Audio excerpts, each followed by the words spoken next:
Testing, testing, testing, 1, 2, 3. All right, everyone, welcome back to another Friday night live stream here at Christ-Centered Ironworks. I hope you all are doing very well this November evening, wherever you are listening at in the world. So welcome, welcome.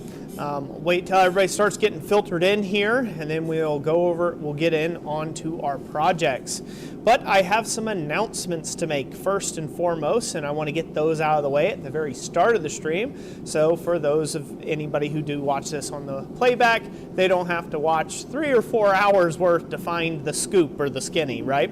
So let's go ahead and I'll welcome everybody here in just a minute, but I want to go over some of the announcements that are coming up. So pay attention, folks. All right, Jess, are you going to be ready with the slides? Okay. All right, so announcements as of November 2023. Jessica gave me a list, so this way I can read from the list to keep everything straight. We have a lot of things going on. So the very first thing I'd like to go over is our ugly sweater ornament contest. Excuse me. And it goes as follows. Make an ugly metal sweater ornament. It can be made from our blanks, but not required. And tag us at Christ-Centered Ironworks and use the hashtag Blacksmith Sweater to be entered. First place will get a $100 gift card to our website at www.blacksmithingblanks.com. Second place will be $50 and third place will be $25. Entries must be posted by December 13th, 2023 at 11:59 p.m. and there's a good reason for that.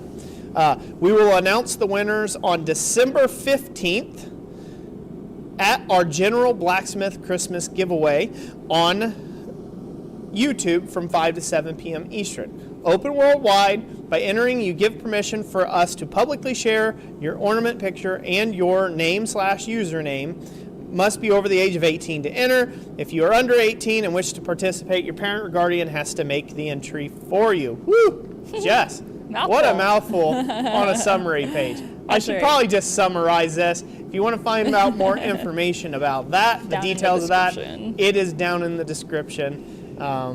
Or so Jessica tells me. I copied exactly what's on that page down to the description. So you should look into that. I will make one quick little note about that. Just recently, last month, I did a challenge, like a blacksmithing challenge, in order to make a little scroll section that I made to see what people could come up with, see if they could make the exact same thing that I did, and maybe even do a tidier job of it. No one entered, and so no one won anything.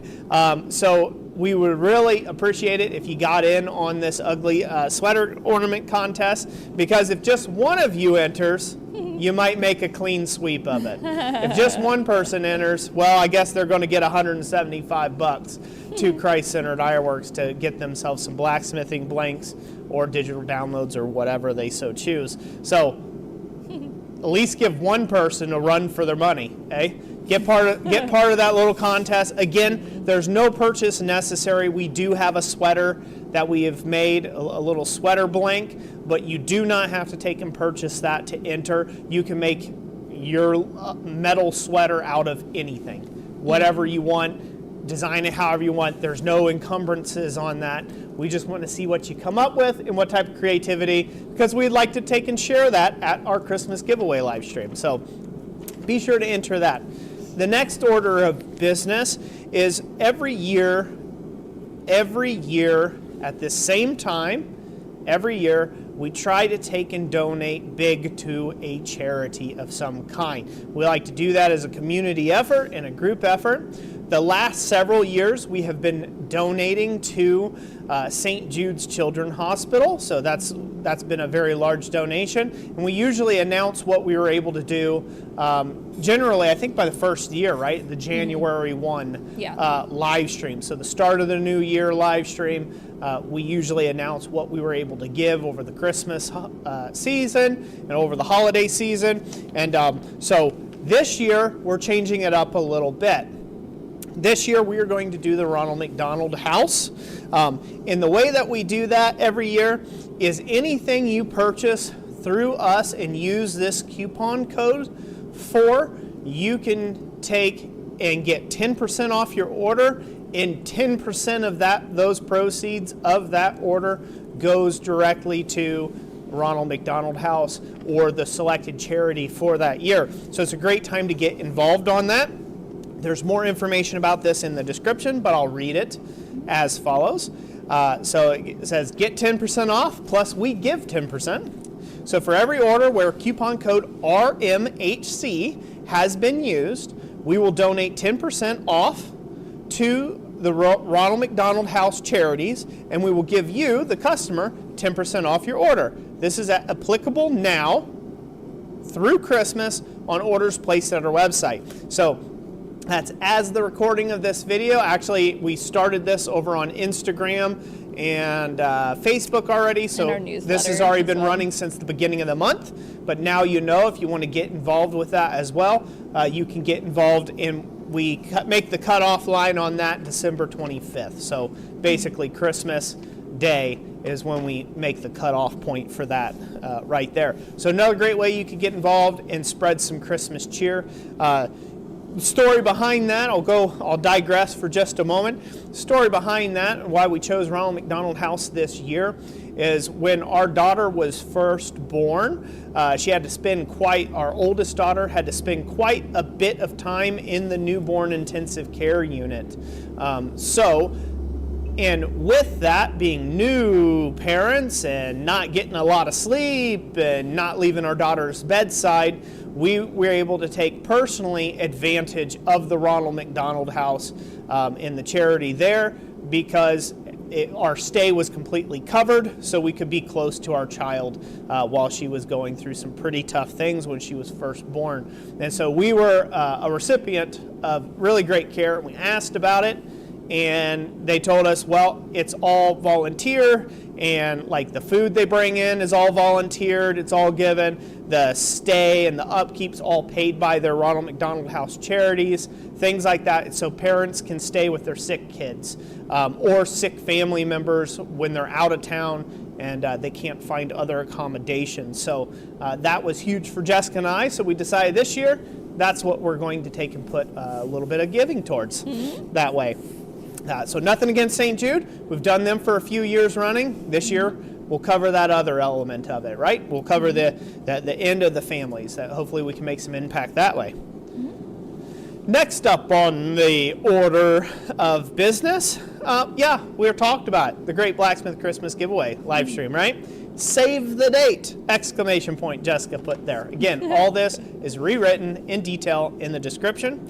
Maybe not as colorful as I'm making it because I'm adding my own flair and additions. So save the date. Coming in December, we will be the biggest blacksmithing palooza of the year. And yeah, that's great. It's going to be the biggest blacksmithing palooza of the year anywhere on the internet, period. We claimed it. Everyone else can back off. That's our title around here. Sorry, a little defensive of it there. The Great Blacksmith Christmas Giveaway live stream. It will take place Friday, December 15th this year from 5 p.m. to 7 p.m. Eastern on YouTube. And that is a very loose 7 p.m. It'll go as long as it needs to go for us to give away all the items that we have planned. It is going to be absolutely huge this year with tons and tons of things to give away. Some old, some newcomers that are coming on board with it to be able to give a lot of really great blacksmithing stuff away.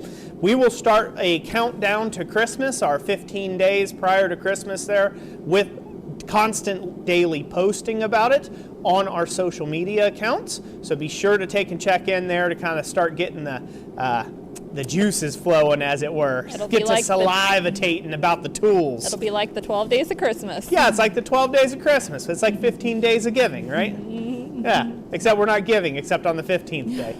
We're just teasing you for 15 days. We're going to torture you with all great sorts of tools that'll be available on the 15th of December. So save the date. And I will mention this real quick. Every single stream, I get a comment where people say, "Oh, I missed it again." Okay, hello, McFly. It is the same time. It's always on a Friday. Always. And it's been this way for like, what, 5 years now? Uh-huh. Probably? Yeah. At least a solid 3, well, solid 4 since we've lived here. Every evening from 5 on Friday night at 5 to 7 p.m. Eastern. Mm-hmm. And we usually do a pretty good job of posting about it socials across. So I have no sympathy for you or empathy for you if you miss the Great Blacksmith Christmas giveaway live stream. That is on you, good sir and good madam. So set your clocks like the old school way, write it on your calendars. Don't be late. Don't be late. It's going to be a great time. I'm really looking forward to it. We'll have the shop all dressed up in lights, and they'll stay in lights until May next year. Yeah. I'll dress this place up. Day. I plan on adding even more lights, thousands of lights this year. So it's going to be real pretty in here and look like Christmas vomited up inside my shop because I love it. So anyways, all right. So last order of business. I know I've been talking a little bit. This takes a while to get through all these. The last order of business, as many of you well know by now, some of you don't, we are now offering new copper and stainless steel blanks. Be sure to check the website out for all that info. I'm not going to go deep dive into what she's written here. You can find out all the information down in the description down below. But in part, or essentially, we have taken and offered a copper option and a stainless steel option now for all of our ornament blanks. And I think currently we have animal blanks, anvils, states, farm, and much more. So there's ornament blanks, there's hook blanks, you name it. If you don't see it on the website yet as it has a copper or stainless steel option, get in touch and we will make sure that's the next thing that we cut. That is cut on demand because stainless steel is fairly pricey and so is copper, so it's a cut on demand type thing. We're not keeping them in stock in droves until people order them, so just keep that in mind. All right, well that's enough of the announcements. Whew, that was a lot. Told you, there's a lot going on this year. There's a bunch. Yeah. Now, let's see who's all in here, Jess. Okay, let's see. We'll say hello to folks. BC65925 says, howdy folks, have a Bill happy Corey. Thanksgiving. Happy Thanksgiving and hello, hello. Possum Sausage said about the sweater ornament challenge, he says, I'll take a stab at the sweater so Bobby doesn't win it all. That's all right. We can't let old Bobby Lannis take them all, can we? The big Turbowowski says, neat that you're on Facebook, just followed. Awesome. Now, on that note, let me put a little asterisk there. We have a professional page on Facebook. I have a personal page on Facebook. I do not engage through either one of those. I don't get on Facebook. I don't engage in blacksmithing forums. I usually don't engage on that. Those are holding spots because people are on Facebook and people are on Instagram. I'm mostly active on Instagram. So you have a higher odds to get me through there or the website. Getting through a contact page if you're trying to ask me questions. I get people all the time, like I just went through Facebook a while ago and there was people who had to ask me a question through the Messenger app 6 months ago. And I'm like, ugh. I don't have notifications turned on any of the social media on that end. So Yeah, like I missed it from them. 6 months ago and they were mad that I didn't answer their question from 6 months ago. Like I'm not on that platform. It's a place where we also post things that are going on. It cross promotes from Instagram. So just making sure that you know that there. You might see it on Instagram. If you're not on Instagram, you'll probably see it on Facebook. So there you go. That's how that works. Just want to take and make sure everybody knows that before I get a bunch of messages through Facebook Messenger and you don't get replies for 9 months before I get back to anybody over there. I go through every so often. I answer some of the questions because sometimes people comment on the post. So. Yep. James Helmke says, I've got some ideas for the sweater also. Awesome. Look forward to seeing those come to fruition in the contest. Bobby Lannis says, I was on vacation for the scroll challenge and I totally missed it. Well, you and just about everybody else. I'm like, well, okay. Usually I got at least one partaker, but no one. Literally no one took part of it. I'm like, well, maybe they just didn't want the acanthus leaf multi-pack I was going to give for free, but... Nobody wants to do acanthus leaf. Oh, well. It's too challenging. So if somebody would have even submitted something that they failed at, they would have won both multi-packs that I was going to give away. So, like, but... Yep. Oh, but that's the way that works sometimes, you know. So, nonetheless. Possum Sausage said, so what if I'm not on Facebook or Instagram because I was homeschooled? Well, you're completely hosed then. You need an interpreter, I guess. Yeah, you need somebody. Find yourself an interpreter. So, you need to take and hire media. yourself a yoder toter to take and do the cell phone and the evil thing for you, okay? Kind of like a personal assistant. Yeah, exactly. Yeah, kind of like a personal assistant. So, anyway, so okay, cool. Glad to have you all here. Tonight's project, my back is a little bit, well, it's a lot out of whack right now. So I decided to take and put the dragon head on pause. I know that was supposed to be our project this evening, but I just ain't got it in me this evening. So I've been kind of struggling all day to get any work done. I did get a good amount of work done, but my back is done. So in the result of that, we're still got a lot of giveaway things that we're going to give away. We got a lot of great tools we're going to give away. But I figure we'll go ahead and work on some copper Christmas ornaments since I've got them cut, and these are going to be some Christmas presents for my family this year, you know, my extended family. So I figure I could go ahead and work on these, and we can have a good chat and giveaway stream so you guys can do a lot of funneling me questions, and I'll do my best to take and answer everybody's questions that I can. On that note, last live stream, there was an individual that did not get their question answered by Jess or I, even though they asked multiple times. And they were quite salty with the fact that they didn't get their question answered with us. And so I want to go ahead and make that real clear since this is a Q&A stream. It is absolutely impossible for us to answer every single question.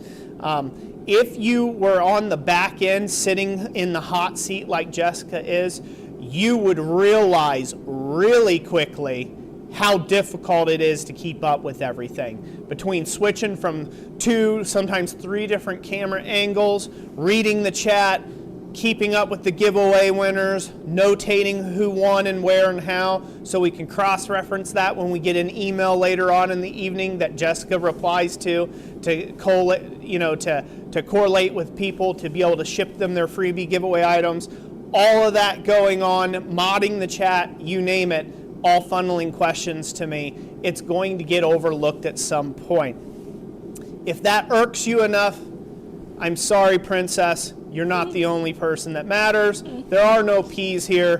There's something else you might find in your mattress that you would be very unhappy with. So tuttle on to another channel. I can't be everything for everyone all the time. And we do apologize, but we're not sorry. So we do what we can. We do what we can. So Jessica's cringing over there a little bit, like, okay, Roy, back it up, roll it back a little bit. I just find it interesting that on a stream when there's over 100 people in the chat chatting it up, someone would come in and expect that they need to go to the top of the question pile to be answered. So apparently they ain't got much going on. Their mommy and daddy loves them a lot and told them that they are the main thing that matters in life. So, sorry, reality is you don't. We do our best to get to everybody, but we are human. We aren't robots. So, there you go. Put it in the pipe and smoke it. I'm sure that's got some really interesting comments on it. Yes. people chatting in the chat. Janice Killian says she's sitting in for her husband while he is at hunting camp. Hello. And she said he's having some back issues too that's keeping him out of the shop. I feel for him. Well, Janice, welcome. Thank you for being here. Thank you for being here. So you could tell Jeff what all went on and how he missed out, huh? And now that means if you win something, if you win something, it's not Jeff's, it's Janice's. Okay? Right. Just remember that. Bartering you win chips. something? You win something, all right? Yeah. You say, yeah, that's right, buddy. You went to deer camp. Sorry about your luck, pal. Okay? That's the way it works. Robert Whitney says, hi, Roy and Jess. With the time change, I can stop by for a visit. Awesome. Cool to have you here, Robert Whitney. Joe McGillivray says, hello, been a while. Joe, hello, hello. Speargrass says, you need to live with your back so we can wait. LOL. And hi, everyone. Yep. Hey there. Yeah, you're right. I got to live with my back, so, you know.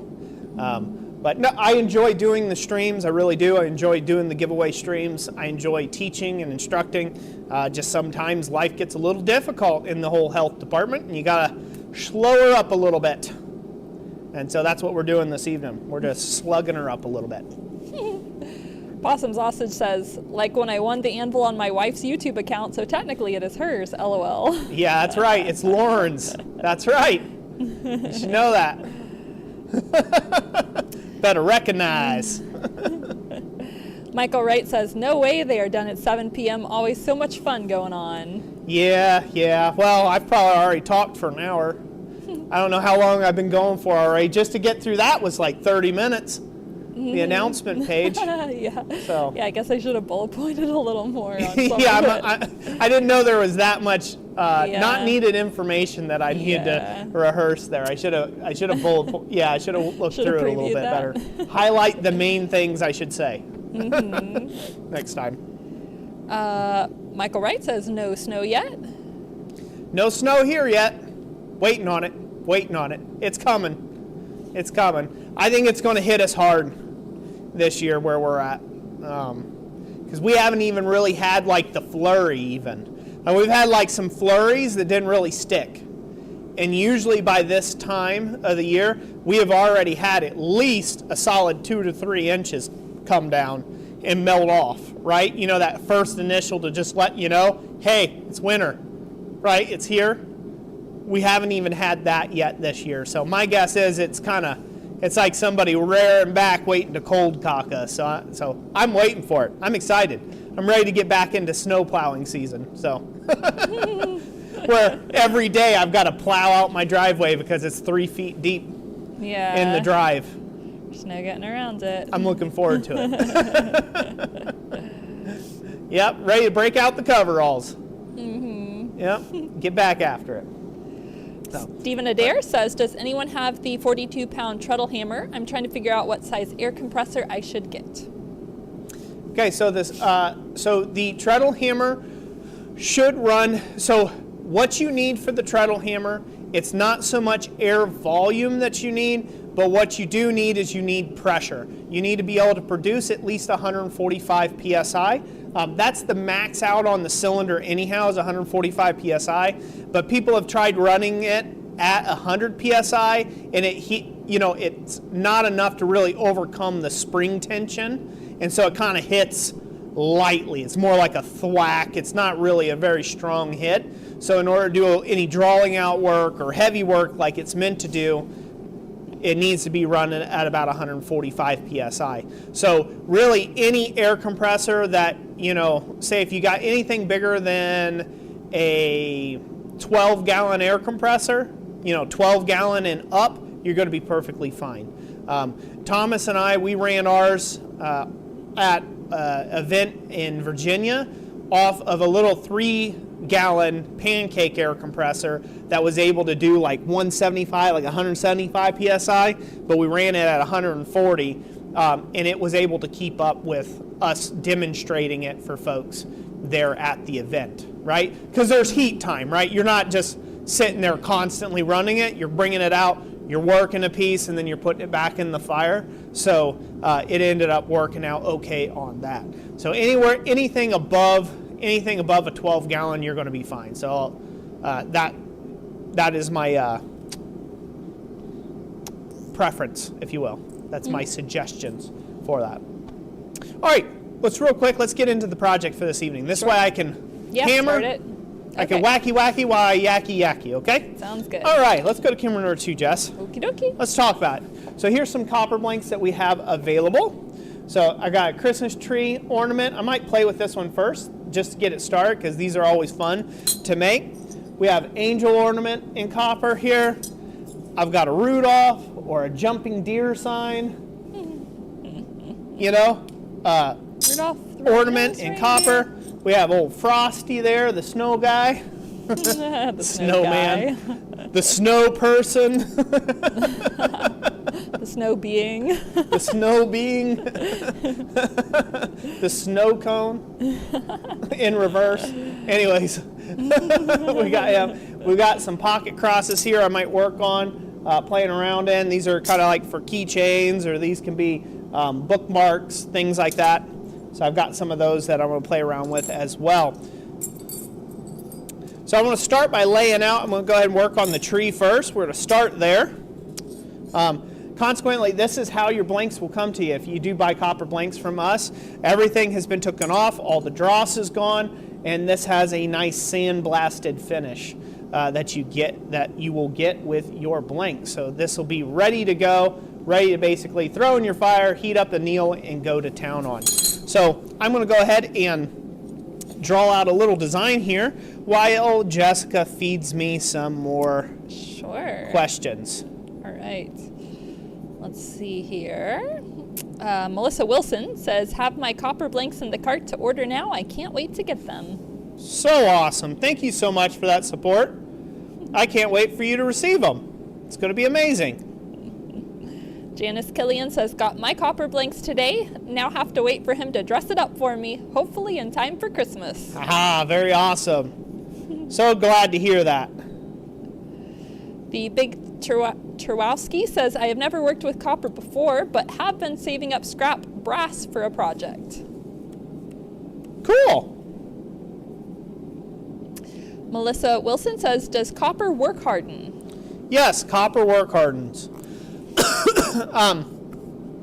So right now, this blank is kind of like in a half hard state. So you guys see the design I'm going to go for here. I'm actually going to lay this out cold, then I'll deepen my cuts after I go ahead and anneal this. So this is kind of, you hear it?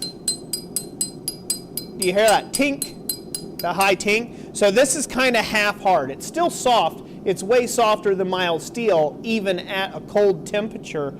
Even at a cold temperature, this is way softer than mild steel, even though it's somewhat hard.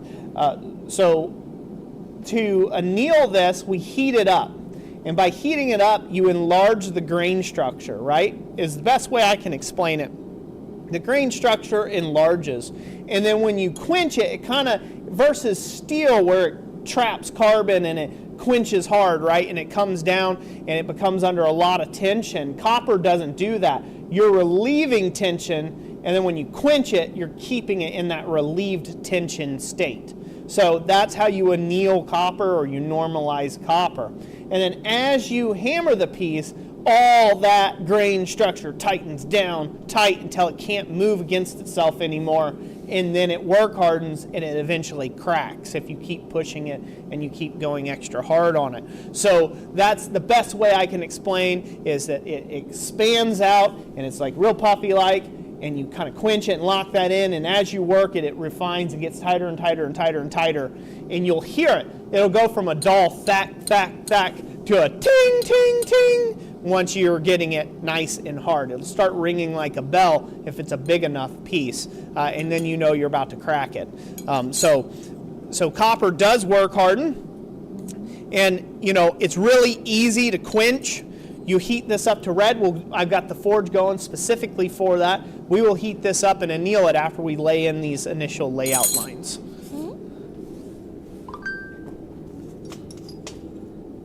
So for this, I'm just going to use a really simple, little tiny, basically fuller.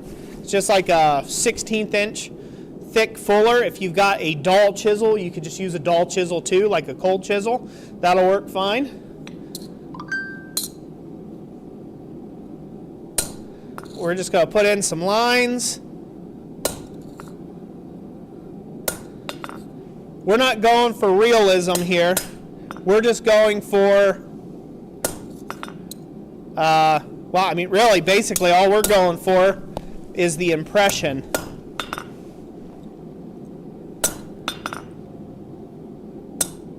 We're just trying to give it the impression of some overlapping, tree bows, or bows, I guess you would call them.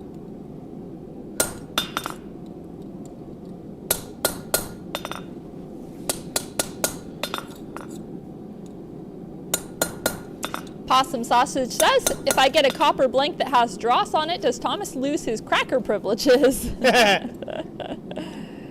No, we make him eat another biscuit. I'm going to show this off. Can we see that all right? Yeah. Can we see how that's progressing? Yep. Makes sense to everyone? All right.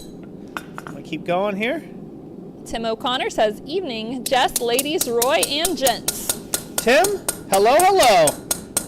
Thank you for joining us this evening, sir. Greatly appreciate it. Speargrass says, the possessed snowdrift. It's still spooky season. What's that? The possessed snowdrift. You know, Frosty. The possessed snowdrift. That's Frosty. Yeah. I like that. Very good. And again, you could do these however you want. Whatever design tickles your fancy. You don't have to do anything that I'm doing. Like, for sure. You don't have to do anything I'm doing. Deviate however it strikes your fancy. They're your own project if you do end up making anything like this. So I actually got a good rant for the evening. Coming from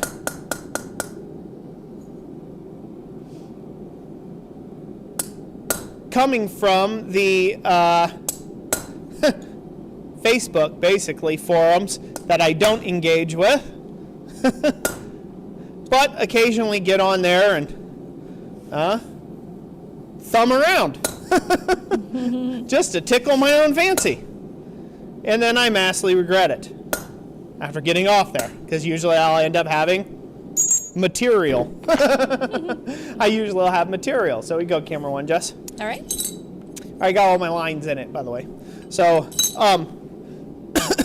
so there was a person who, so I get tagged in some people's posts over on Facebook.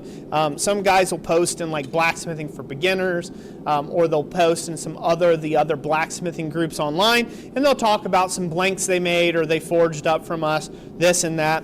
And inevitably, what always comes up, and there's one particular person in general that is always takes and runs their mouth about forging, making blanks, or taking something and making something from a blank isn't blacksmithing. And so that brings me to one of my first rants. Be careful of people who bogart the craft and tell you what it is and isn't, and what it can and cannot be. They're usually armchair quarterbacks. They don't have a clue about anything they're saying, and they're really, in general, they are not worth your time of day to listen to.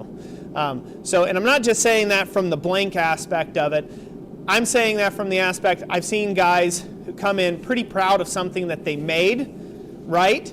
And maybe it took a little bit of fabrication work with them, or they had to heat and bend some stuff. Maybe it wasn't just all 1,000% forged from an ingot of steel, right? And people rag on them about, oh, well, that's not true smithing. That's not real blacksmithing, okay? I would caution everyone to take and stay away from these type human beings. And the reason for that being is they are generally not actually in the craft, or they're not doing anything productive for the craft themselves in general. That has been my experience with them. This one particular person has zero, and I do say zero, on his own Facebook posts of him making anything. And the one thing he has made that he has on there that's a true blacksmith item is like a 3rd grade reading level, okay? When it comes to blacksmithing. I mean, it's like as beginner and basic as you can, but he is one of the most staunch critics of people showing up on Facebook groups and talking about blanks of any sort. Why do I care? I sell blanks. That's why I care. I actually care, not just because I sell blanks, because I don't like turning people off from the craft, and I don't like anybody who turns people off from the craft. So that's just in general. So be careful who you listen to out there online. Not everybody who has gray hair is actually wise. So you have to use your own discernment and discretion of who you're listening to. So there's rant number 1 for the evening. Yep, first rant of the evening. Somebody is concerned you wouldn't have time to rant in the Christmas live stream. Probably won't. I'll probably be so busy, I won't have chances to rant. So. Yep. Questions, Jess? Fill me some. All right. A couple about copper. Let's see. The Big Turbowowski says, if the copper was softened, do you think I could use leatherworking tools to put patterns on it? So like... Because they work with different kinds of stamps a lot of times. So anything that you probably have that's holding up to leather and like you're kind of beating on, copper is really soft when it's annealed. When it's in its annealed state, it's actually really soft. So I think you could use whatever you're using for leather, except for the sharp stuff that cuts out shapes, right? But any of your basically any of your tooling stamps, right, where you're hand tooling the leather, I think any of those would work on it. The only difference is they might not hold up for a long time doing that, right? So you might have to buy more of them, just depending on what they are. So let's go to camera 2, Jess. I'm going to show this. Okay. So, can everybody see that? Looks brighter on that camera, but this is like a bright orange. So that's about the color you're seeing now on camera is what it should be. To anneal this, got a little bucket of water. Cool that off, just like so. And I'm ready to get back after hammering on this and doing whatever I need to do.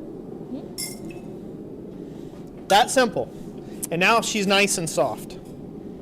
And that is what we also like to call forged coloring the copper. It turns a darker, like a real dark copper color, and then with some like reds and blacks on it. So you can actually use that as a specific patina on there if you like that effect. One of the other great things about working with copper, if you've noticed, because I'm working things cold, because I'm annealing it, because it's the subject matter of copper, you anneal it by it being cold. You don't have to work this hot. Is I can have all day here to kind of design what I want to do. I can assess it. I can look at it, decide if I like the design. I can change things about it. It's not as a big of a rush like it is with steel, right? So I can actually take my time and hold this by hand. I don't have to use tongs, which is kind of nice, right? Oh, if you do want my copper tongs, I'll bring them in. What's that? If you decide you want my copper tongs, I'll grab them for you. Okay. I don't need them right now. Okay.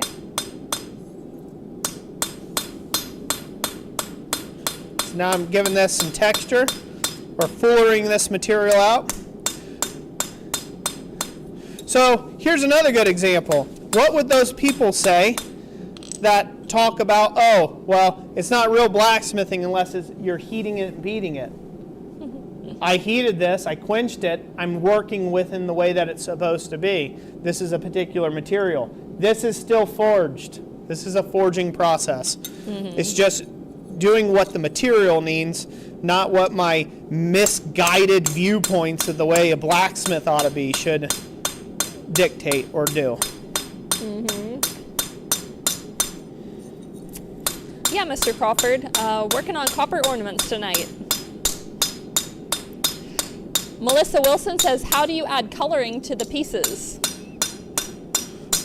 You'll have to specify what you mean by coloring. There's lots of ways. You can paint the pieces, you can patina the pieces via chemicals, you can let them lay out naturally. My favorite copper finish is just plain, where I polish it. slightly. Shine up the copper and leave the lows regular, natural, quenched copper color. That's my preference for copper pieces. So, like I think it was a month ago, I posted pictures of a piece I had entered in a local art gallery. I called the piece Patination. I made 5 wrinkled copper bowls and I patinaed them each a different way. And so if you go back, if you have the chance to look at our Facebook or Instagram about a month ago, I think it was, you'll see that each of those was just a different patina that I did with stuff that was around the house. So one of them was like salt, vinegar, and sawdust, and I let it like soak in that for like a week or two. And I think that one turned like an interesting brown. I did another one that was like salt, vinegar, ammonia, and that one turned like a jet black with like these really bright, vibrant blue spots on it. So that was cool. So yeah, that's just one way among a number of ways. If you're gonna do like rainbow coloring, that you've probably seen some copper done that way where it has like the rainbow colors, you gotta polish the copper first and then you torch color it in stages. So you'll torch color it and then quench it and then keep torch coloring it to build up the oxidization. Very cool. All right, I'll heat this up and anneal it again. It's gotten harder anyhow. I was outside last night in the shop working on some projects, and I saw those ornaments Camera sitting one? over on the shelf. Yeah, camera one. Cool. And I was enameling some other stuff. I'm like, I should enamel a few of those. So I went over and snagged a few off the pile and enameled them, and I'll make sure to post pictures of those soon too. But that's a really neat way of adding color, is enameling. Yeah, yep. See, another question. Corey Reynolds, what kind of finish do you put on copper pieces? So my finish has always been on copper piece, Rust-Oleum, either a Rust-Oleum or a Krylon. I've tried all different types of products, but really, basically, at the end of the day, a clear lacquer finish. That's what I like putting on my copper pieces. I like doing a clear lacquer finish. I feel like it gives it a richness, and it kind of gives it, it enriches the color of the copper. Now, for anything that's being cooked with, for like candy making, things like that, I've made copper pans before, skillets and stuff. I left those raw, and then there's been a few that I actually tinned or tin-lined for cooking with, for frying skillets. But generally, that's my suggestion for coating. It's always in your best interest to take and probably paint it. It's basically the quickest way to take and protect the piece. All other methods, oils, various things you might do with it, it's all going to end up patinaing very quickly, especially polished copper. Polished copper oxidizes so super fast, and I do mean super, super fast. Copper just oxidizes like crazy, so.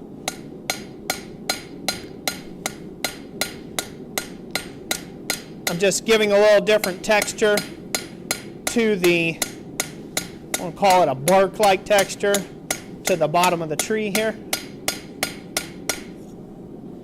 Just so there's a little bit difference in textures as I go across the piece. I'm going to come back through,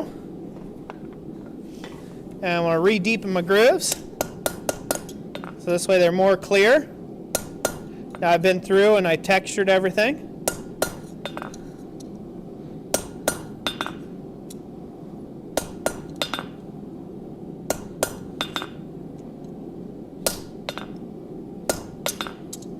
This will just re-sharpen up that definition I was after originally. Oops. Need to get that.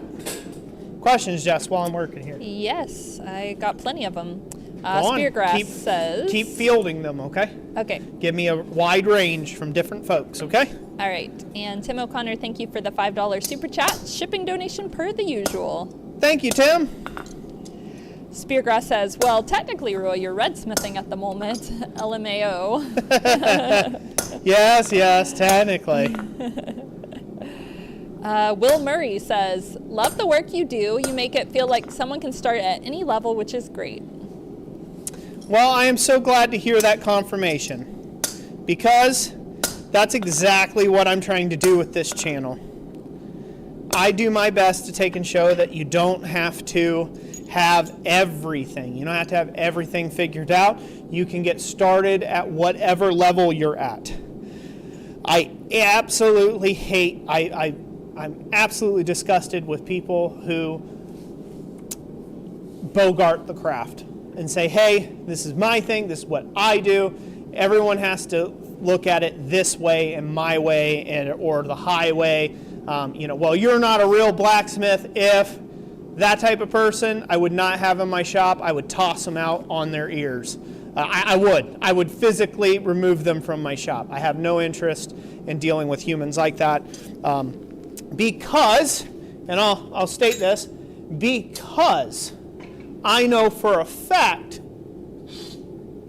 what is appropriate when it comes to blacksmithing. I know for a fact, because I am a practitioner.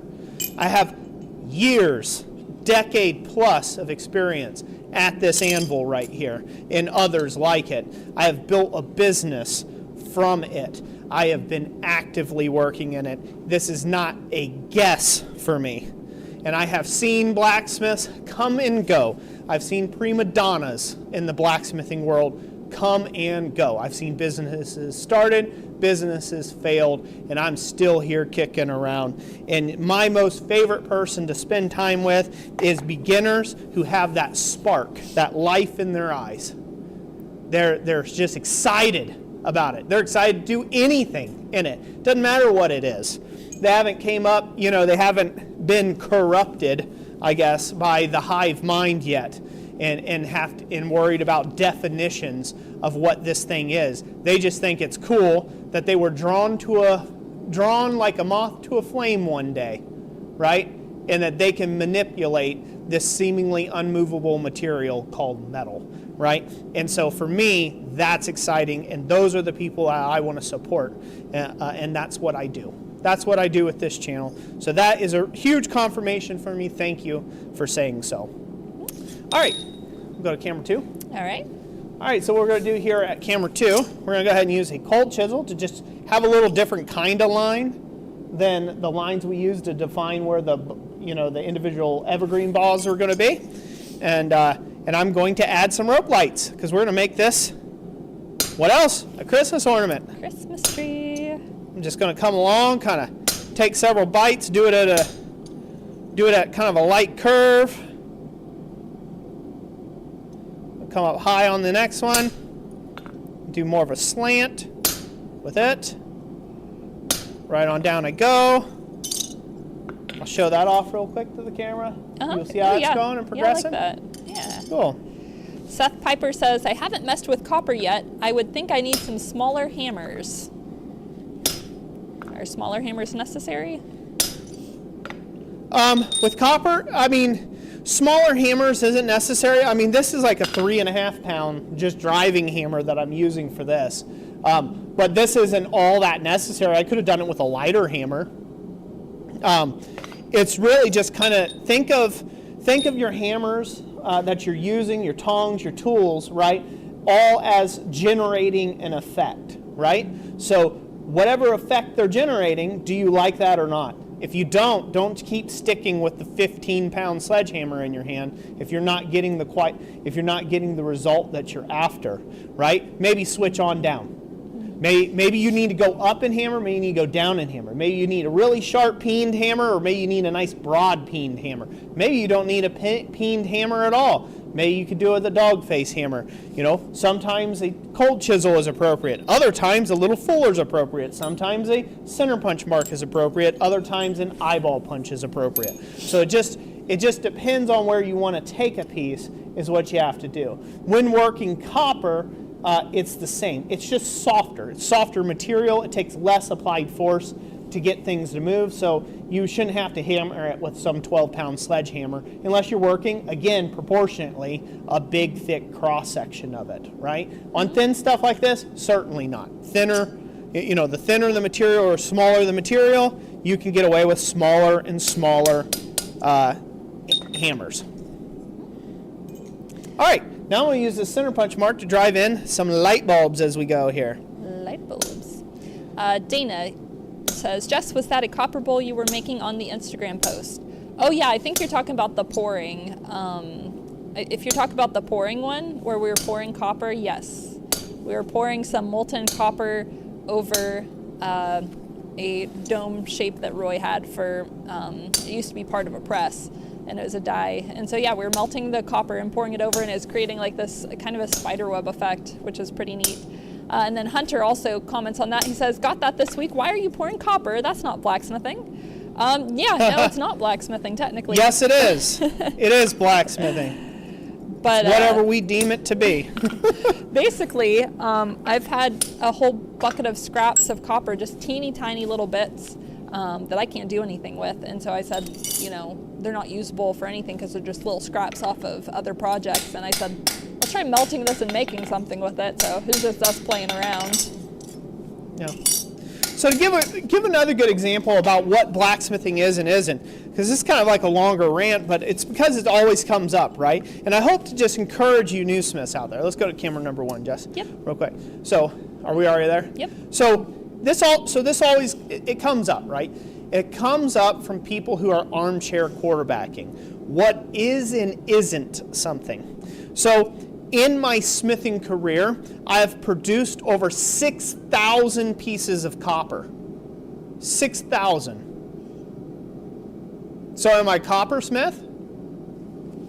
What if I were to tell you, at the same time I was doing that much copper, I was producing nearly 1,000 pieces a year of iron? Right? In the time that I was doing copper, I was putting out anywhere from about 400 to 1,000 pieces, it just depends on the year, of ironwork. So am I a blacksmith or am I a coppersmith? What if I were to tell you that I took on a potential client and I forged test pieces for an entire silverware flatware set made from sterling silver, and I poured my own blanks out of silver, created my own dies, did hand chasing to the surfaces of the silver. So now am I a silversmith or am I still a blacksmith? I'm a wealthy smith. I couldn't give a crud less. Right, Whether you think I'm a coppersmith, a I'm a blacksmith, I'm a silversmith, I'm a wealthy smith. That's all that matters. Making that light bill stay on and allowing me to continue to do this craft yet another day. I couldn't care less. If that means I got to sell the freaking tarnation out of blanks to continue to do the craft that I love, right? Like this is all I do. I take these around to craft shows and events and venues, right? But nobody wants my real ironwork. I love French Baroque ironwork. But the pool of people that are capable of adorning their castles with my ironwork is so small. I need something to feed the babies at home with first, right? So I need my bread items before I can ever tackle my butter items.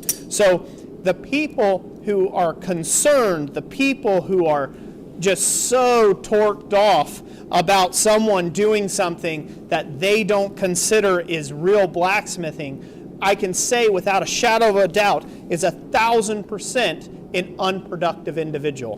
They're too busy concerned with what you're doing in your own shop, in the classification thereof, right, than they are actually being useful and making money and or doing art or adding some sort of positivity in the world. So don't listen to those people. Get after the craft how you see fit and be excited that you're able to do something with yourself every day. Don't listen to a bunch of little naysayers that don't like the fact that I'm using this hammer. Well, you're using this weird face, but you need a rounding hammer or you need blah, blah, blah, blah, blah, blah, blah, yada, yada, yada, yada. It's all nonsense. Don't listen to any of that garbage. Get in your shop and make something cool. Bring creativity to the world. Bring an act of creation into the world, not an act of destruction. And do some good with your life in what little time you have left on this planet.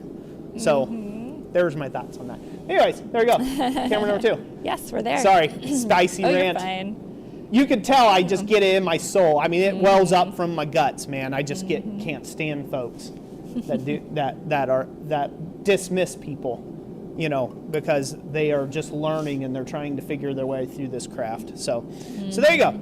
I think that's pretty cool. I like that. Yeah, I like it. Kind of want to add a second line of lights across here. It might be too busy. It's probably, I might still add it. I don't know. Let me see. Turn it towards me for a sec. Yeah, there's kind of gaps there, huh? Yeah. You could do zigzag. Well, there's the bows there. There's the texture of the bows, though. Oh, yeah. So I could do a zigzaggy kind of thing. That could be kind of neat.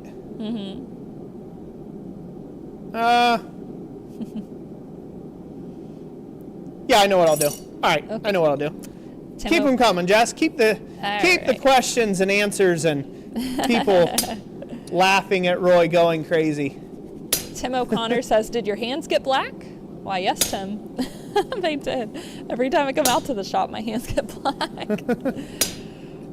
Roger Caldwell says, "You're a Smitty, LOL." I'm a Smitty, huh? Smitty. Black Cat Forge says, "You would be a super smith." Super Smith. There you go. He's forged it all. Super Smith. James Helmke, how did we melt the copper? Well, we used the gas forge, and Roy had like a long steel ladle. Yeah, basically a steel ladle. It's a thick steel ladle. By the end of it, though, we melted a hole in it. And there's a little pool of copper in his bottom of his forge, which, did you get that removed, by the way? Nope.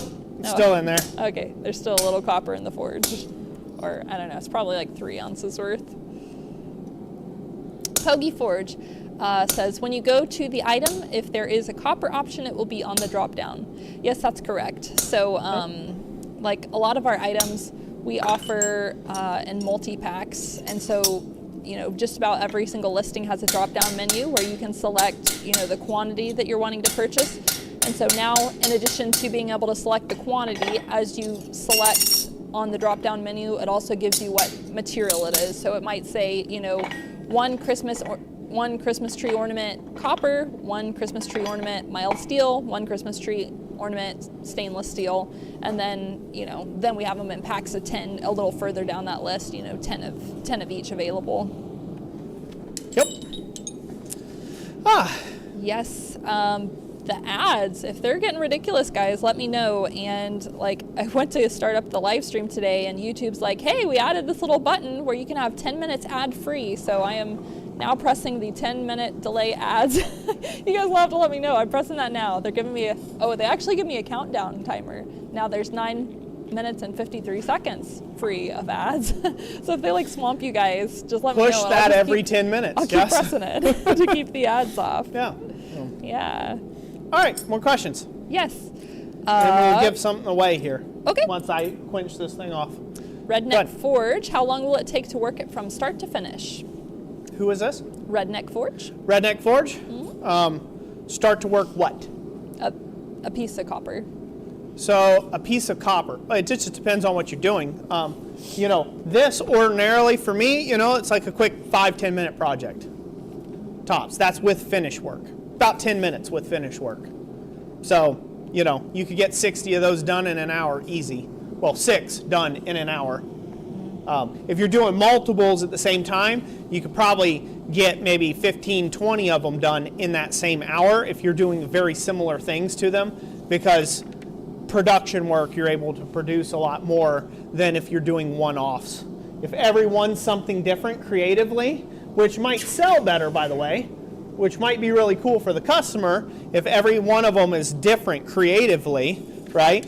But anytime you make things more custom, the more custom it is, the longer it takes you, right, to make the thing in question. All right, I want to add some, basically some dangly ornaments. I'm using an eyeball punch. Everybody see that? Yep. Kevin Dufelt asks, for the ugly Christmas sweater contest, does it need to be made of steel or just any type of metal? Any type of metal. Yep. It's meant to be fun. It can be copper. It can be steel. Yeah, brass. It can be stainless, brass, silver, bronze. Silver if you're real fancy. Silver, gold.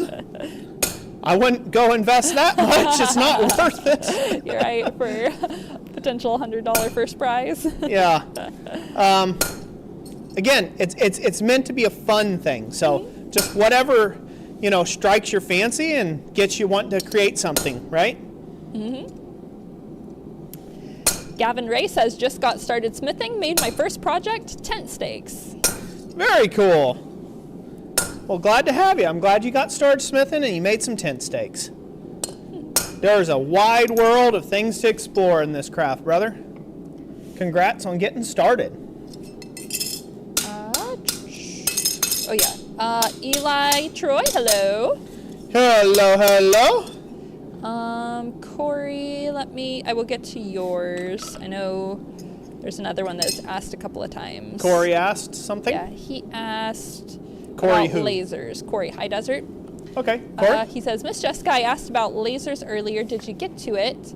I don't think I got to it, but his question was, what brand or model of laser torch / engraver has the narrowest kerf?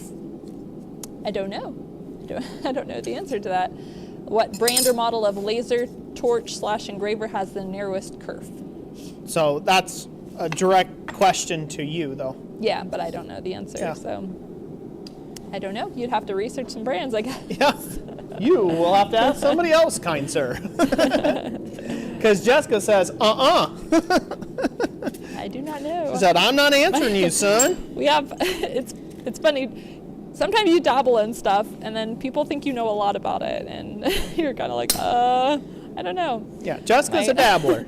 My father-in-law. She's a little dabble doer. We have a 3D printer, like just a little small one that we kind of mess around with occasionally. And my father-in-law, he tries to ask me some very technical questions. I'm like, I don't know. We just do the thing sometimes. Gold spray paint works. So yeah, sure. Or you could get a little bit of, why am I forgetting? Gold foil? No, that's gold leaf. You could gold leaf it. It'd be so fancy.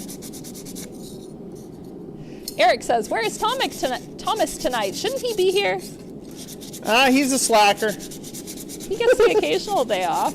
Yeah, he gets the occasional day off. Slacker.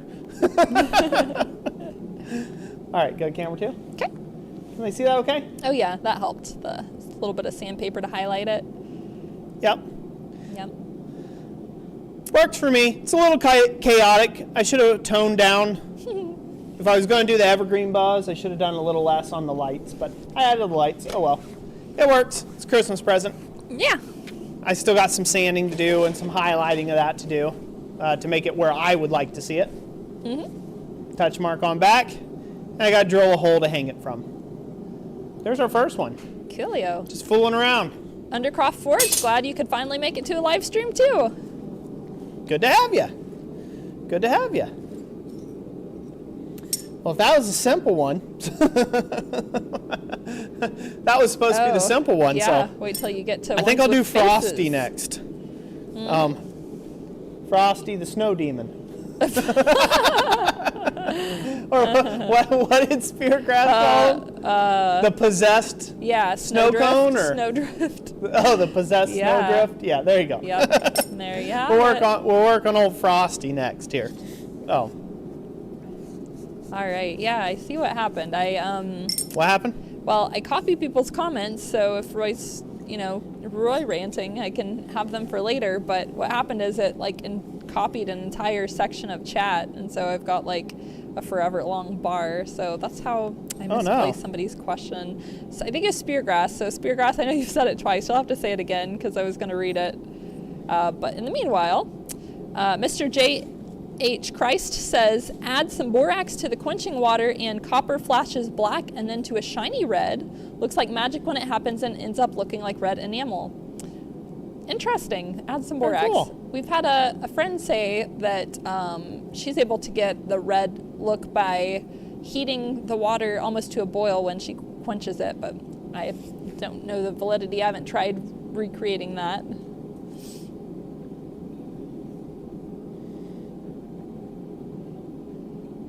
Brian King says, I've used large soft copper rubbing, split it and worked it flat. Would this yield a similar soft copper? I think he meant tubing instead of rubbing. Tubing? Tubing, yeah.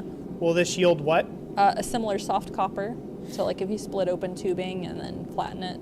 So if you're using copper, copper comes in several different grades. So it depends on the type of tubing that you're using. So there's soft copper tubing, and then there's water pipe. So there's a K, I believe, and then there's like a J type tubing. A J type tubing has a different mixture in it that makes it softer for like refrigerant lines. And there's a K type tubing, which is a lot harder material because it has a different additive to it. It's alloyed with something else to make it a little more rigid, if you will, right, in its final cold form. All of it, whether it be copper plumbing pipe or refrigerant line tubing or whatever you may get into when you split it open, if you heat it up to a red and you quench it off, it will be soft. It'll be annealed then. So it doesn't matter what type of tubing you got it from. It will be at its softest state at that point. After heating it up to a red color to your eyes, and quenching it in a bit of water. So, yeah, hopefully that'll help to you.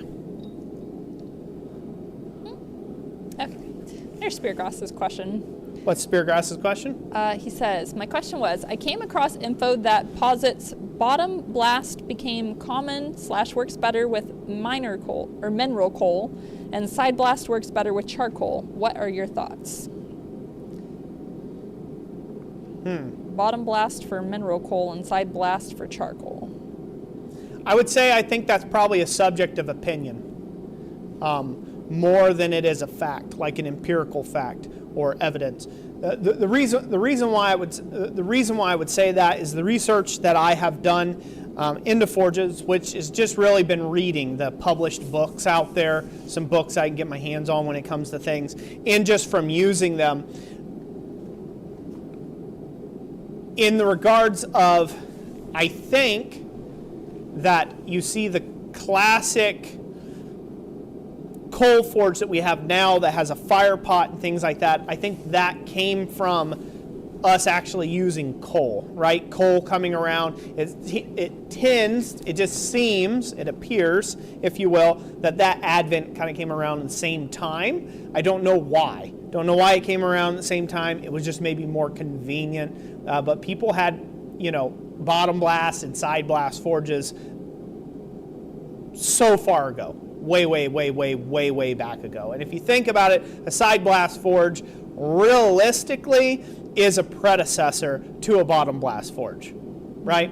Because it's real easy to stick a blowpipe and some goat skins, right, into the side of a mound of something and blow onto a campfire, say like charcoal or otherwise, than it is to try to come up from underneath and create ash dumps and things like that. So I think that it might have just came out of, it was the necessity of invention in the way things were going. Like, we don't sit here in America on the ground and forge.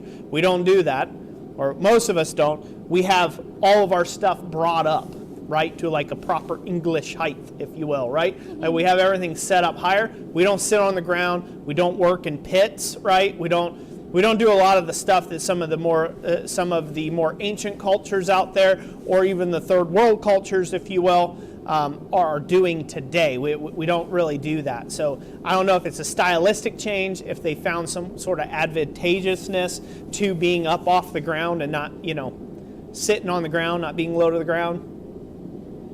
I wouldn't know. But I don't think, I think that the preference, any sort of preferences in there, or things that you read historically might just be a preference and a reference with that. I would find that it would be very hard to pinpoint exactly, right, why. I have a book that was written in like 1904 on the subject of blacksmithing, and they are very opinionated about what they believe is proper forging etiquette and what's proper, right, blacksmithing attire, and they're just as opinionated as what we are nowadays in the 21st century about forging practice. So I think that a lot of literature comes from that. It might just be one guy's idea of a good time, but not necessarily the rule. Braxton has a question also about that. He says, question about side blast forges. Do side blast forges have the same type of fire pot as a bottom blast? No. Side blast forges traditionally, or the ones that I have seen, have a flat brick bottom. Either a flat brick bottom, or a lot of them will have sand, and you dig away the sand and ash a little bit if you need to create a larger heating area. And then the blast comes in from the side. And generally the blast is water cooled in order to protect the tuer, or the 2 iron that's coming through.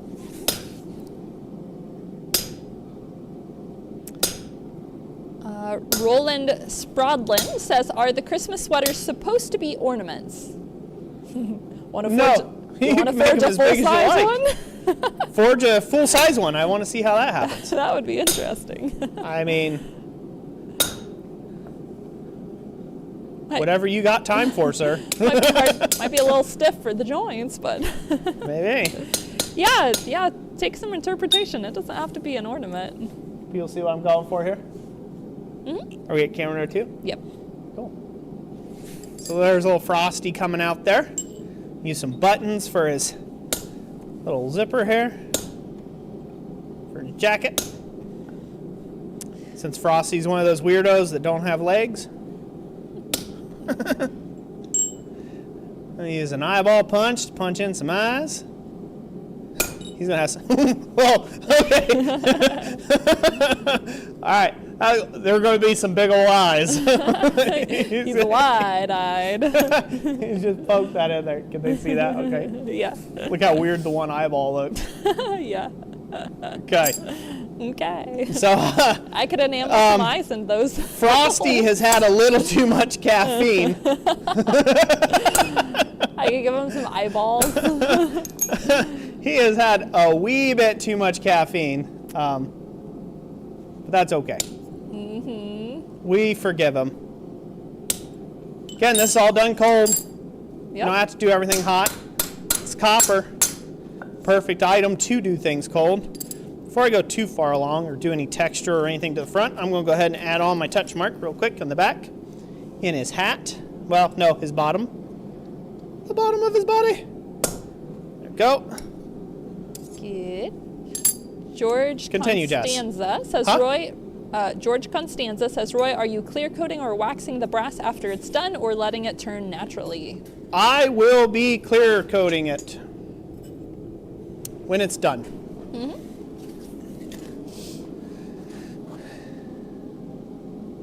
Need to get a little smaller chisel for this part, but I'm going to try to do it with this little too big chisel. There we go. That'll work. It gives the impression that I'm after. That's all that matters. All right. All right. Give his hat a little texture. Melissa Wilson, thank you for the $20 super chat. She says, Happy Thanksgiving. Hey, thank you, Melissa. Happy Thanksgiving to you as well. Looking forward to it. Yeah, I think he looks cool the way he is. I think I'll leave him with that. It's kind of crazy-eyed and whatnot. Roger Caldwell says, what type of copper would an old lightning rod be? So, you have to be careful. A lot of lightning rods actually have an iron core in them. They're not solid copper, as I have found out. A lot of them have an iron core in them. Can you see that okay? Mm-hmm. Oh, somebody said it looks like Frosty has a monocle. Yeah. Sean McDougal. Said, he's had a bit much coffee. Or they could be glasses. Look That's good? right. Yeah. Can you see it okay? Yeah. Mm-hmm. Cool. Frosty saw the latest steel prices. Those were Yeah. Yeah, he did. Yeah, he did. A little center punch mark there to hang them from. Cool. Awesome. That guy off the side. That one we didn't even anneal. We were able to do everything cold. All right, with that, we should probably give away some stuff, huh? Yeah, we should. It's like super late. Don't even tell me how late it is. Hour 20 minutes in. How late is it? Late? 6:21. Holy moly. I've been having such a good time chatting with everybody. I've neglected the giveaway portion of the stream, haven't I? Yeah, that's okay. I will now disactivate the ads, so hopefully we can get through it without you guys having ads in your face. Deactivate the ads, Jess. Deactivate the ads. Ads have been deactivated. Is there no way of turning that off? I'd have to research a little bit. I think in order to get super chats, I think the monetization has to be on, and YouTube changed their policy. Like before, you manually had to tell it to put ads in there, but they've changed it to where. All right, YouTube overlords, you suck. Quit it. We don't like it. We want to put ads when we want to put ads, not when you feel like sticking your filthy hands in the kitty. Yeah. Knock it off, YouTube. As if my small little voice means anything to them. A multi-trillion-dollar enterprise. It does not, I assure you guys. Nothing I could say will change anything. But hey, we're going to give it one hell of a shot. If everybody says it, you know. What's that? I said, but if everybody says it, you could be the first voice that starts the chant. Yeah, probably not. I'm not, what are those people? Oh. I don't advocate for nothing. Oh. So. Gotcha. Oh, Joshua Rivas says he's got the premium. Well, has it on a trial, so. Haha. He has the ads turned off because he's on a premium customer. Yeah. Cool. All right, well, let's give some stuff away. Okay. I want to go through some of the stuff. I haven't even mentioned what we're giving away this evening, have I? We have not, no. No. All right, so I want to go over that real quick. So every now and then, we get, put on my gloves here, just keep my hands somewhat clean. Does this worry you?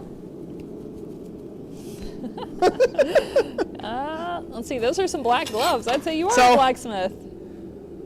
So the nature of doing plasma cutting, whenever you do plasma cutting, occasionally you get mess ups.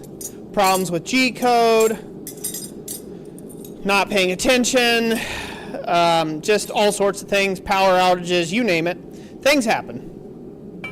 So sometimes when things happen, they happen to me and they make an item that I can't sell because it's not new. It's damaged in some way. And these happen to be exactly that. And so we're going to give them away because I don't need them kicking around my shop forever. And they're too good to send down to the scrapyard. I can't see anything wrong with it from here. Huh? Oh, okay. So this one's got, I'll show it off in a second. Okay. So this one here was actually repaired. We had a bed hang and it ended up cutting a U-shaped circle out of the edge of one of these edges here on the loops. This is our vise tool holders that we sell over our website. This is an Uncle Buck style. Or Uncle Buck Forge style. He was selling these several years ago before he retired, and then he gave me the express permission to take and reproduce these, on his behalf there, so that's what I'm doing now. He gave me the designs to do so, and so therefore that's what we do. So these Uncle Buck Forge style vise tool holders, you mount these on a post, and then you mount your vise to this, and then you have nice places to hang your tongs and hammers around the outside edge. So this one here is the better of the two. It ended up having, like I said, a small little oopsie on the edge, and Thomas ended up repairing that with weld and grinding it up. And he asked me, he's like, well, what do you think? I'm like, well, it's not new, it's not perfect, we're not sending that out. We'll keep it, and I'll give it away. So that's what we're going to do with that one there. This other one that we have, the bed got a little curious again, and it decided to cut a pentagon shape out of the center here. That is not where that was supposed to be. It was supposed to be like over here, so the bed hung again and ended up cutting that weirdo shape out of there. So again, ruined it. Everything else about it is fine. There will never ever be one just like that. Yeah, this is a one-of-a-kind item. I should charge triple for it, right? There you go. So what's triple of free? free, right? Yeah. It's still free. So we're going to go ahead and give one each of these away, and we'll identify those, Jessica, Okay. by exactly what they are. The welded one and the pentagon one. Okay. So we're going to give away the welded one first, okay? Okay.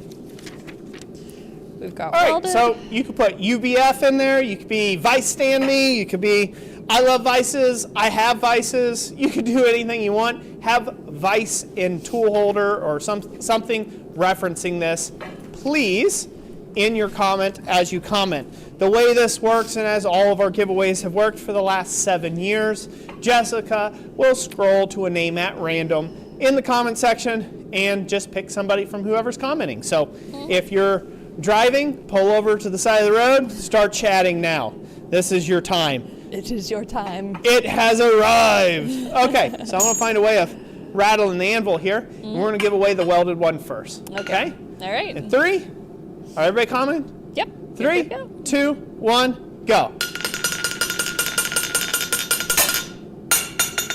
Who do we have, Jess? Melissa Wilson with Vice Stand. Hey, Melissa Wilson, congratulations.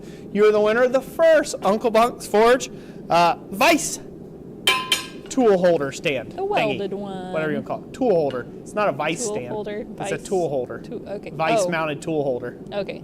Okay? Okay. That's the welded one. All right. Good? Yes. Okay. All right. Congratulations, Melissa Wilson, on being the first winner on The Price is Free. I don't want to get copyrighted on that or No. trademarked. Yeah. So the next one is going to be the pentagon one. One with the pentagon, okay? So we're going to draw for this. Same thing as before. All right. In 3, 2, 1.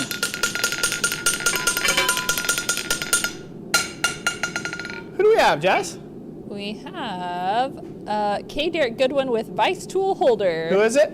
K. Derek Goodwin. K. Derek Goodwin. Congratulations with the Vice Tool Holder. You are the second winner of Vice Tool Holder there. Congratulations. All right, my usual spew for those who don't know. You have 24 hours to claim your prize. Go through the contact email in the description. Don't go to Facebook. Don't contact us on Instagram. Don't contact us through anywhere else. Go through the contact email in the description and get with Jessica so she can get your info and we can ship this out Monday morning to you. If you don't do that, we give it to somebody else next live stream and you forfeit it within 24 hours, okay? So we're not tolerating that anymore. People being lazy. Yeah, not doing it. So if you want to win it, you want it to be in your perfectly free of charge on your doorstep someday, you need to get with us within 24 hours. That's the way the cookie crumbles. Don't you guys have like a 5-gallon bucket of like miscellaneous like miscuts or something in there? Oh, just like do it by the pound. Like you're getting 3 pounds of miscuts. I've probably got a pallet worth of Oh, miscellaneous man. miscut Wow. stuff. Yeah. Yeah. Yeah. But to be fair, I have cut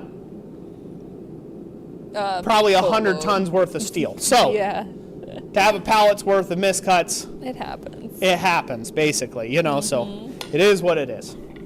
Okay, so this next item up for grabs comes in from Thomas Goodymoot. Let's go to camera number 2, Jess. All right. Go to camera 2. Look at that. Ain't that gorgeous? Look at that. Yes. Pretty. You don't know what that is.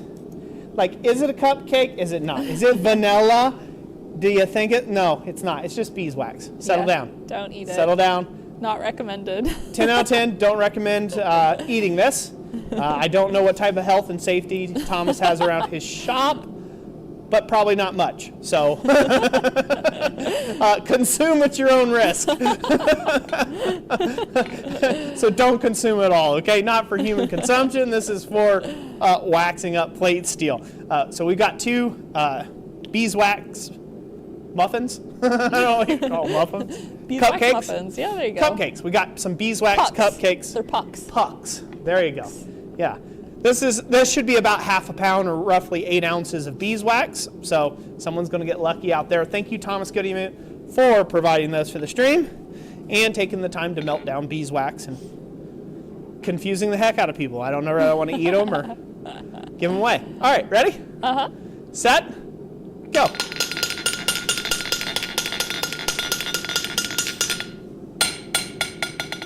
Who do we have, Jess? We have Roger Caldwell with Reese Cup Beeswax. Roger Caldwell, congratulations. You're the winner of the week. Reese Cups Beeswax there. Not affiliated with Reese's in any way, by the way. Hashtag not a sponsor. It does have the little crinkle around the edge, though. It does. It's a little crinkly there. Yeah. All right. Congratulations.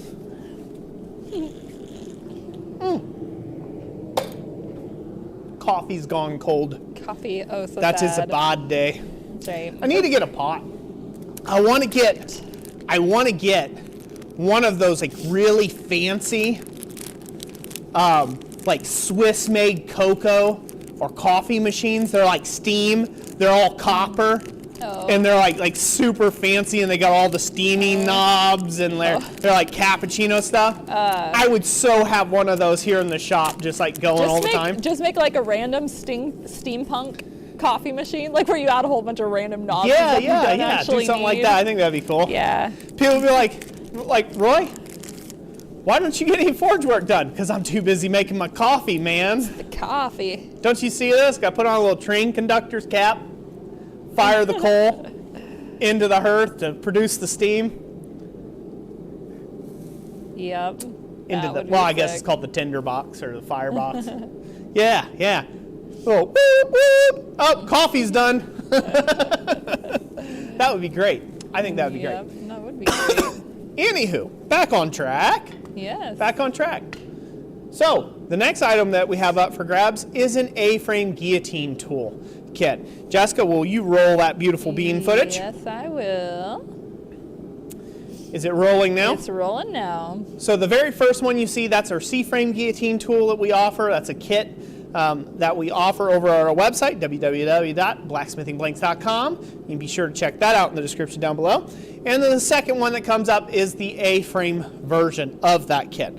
It comes with a 1-inch hardy stem that you can grind down to fit your hardy hole, or you can weld something on to make it fit your hardy hole if you need to, or throw it away and just add your own hardy stem. But it comes with a 1-inch hardy stem and one die to take and make yourself up a top and bottom die in your guillotine tool. So, on this one, you got to get creative around guillotine or guillotines, because if you go guillotines, YouTube will probably flag your comment and hold it for review, which is really annoying. So, get creative. Chop, chop. Chop, chop. Metal swing.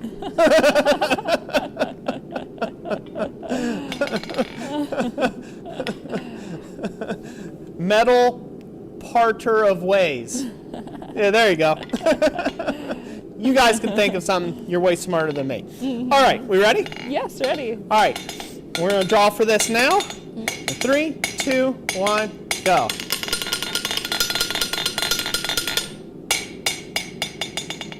Who do we have, Jess? We have Dave Hinderoni with Guillotine Time. Dave Pinderoni? Hinderoni. Hinderoni. Dave Hinderoni. Congratulations, you are the winner of the A-frame guillotine tool. Get with us through the contact email in the description. 24 hours. Or else. Or else. Write Dave on here. It's for the Dave. And I'm not even going to know Hinderoni, but I'm going to go Dave Hind. There you go. You're written down. We are, and we just lost a light. That one pointing towards me went out. Oh, lost a light? Whoa, I got a little dark over here. Lost your light? Yeah. You want me to change the lights? Either that or we can brighten the ISO a little. Oh, here. Let's just change the light real quick. Okay. Okay? Sounds good. So, we still have a floor stand to take a giveaway, a shop tool stand. I don't know, did you get a picture of that or not? I did. Okay, so we have one of those to give away, and then we also have our big item to give away this evening, which is a treadle hammer kit, because it is the year of the treadle hammer, by the way. And we'll be giving away the 11th one this year. Do you want me to go over our announcements for a minute while you adjust that? Recap on those? Yeah, go ahead and rehash the announcements real quick. You'll do it way quicker than I ever could. Okay. Guaranteed. Let's see. I will start with first things first. All right, this month at our website, www.blacksmithingblanks.com, we are doing a special code, and that code is RMHC. And basically, we are going to give the customer 10% off your order, and we're going to donate 10% to the Ronald McDonald House. And that code is active through Christmas. So if you're going to be purchasing from us anyway, go ahead and use it, and that way you get a little extra off your order, and we'll donate on your behalf. Our next announcement is our ugly sweater contest. Ugly Christmas sweater ornament contest. Some of the questions came in. Does it have to be steel? It could be any metal, just as long as it's metal. And does it have to be an ornament? No, but it does have to be a Christmas sweater, and it has to be ugly. So make sure to, I mean, I don't know, you could go for pretty too, we'll see what happens. It's funny how you have to take and read out the rules on something like that. It needs to be a sweater. Well, what if I don't want a sweater? What if I want a t-shirt? Okay, Sweater. Well, what if I don't like it to be ugly? It's an ugly sweater contest. If you're the only entrant, you may be the first place prize winner. So Just make a metal sweater, okay? All Okay. right, you might win. But in order to enter, what you'll do is you'll tag us at Christ-Centered Ironworks on Facebook or Instagram, and also use hashtag Blacksmith Sweater, and that will get you entered. We're going to give away a first place gift card to our website for $100. Second place will be a $50 gift card. Third place will be $25.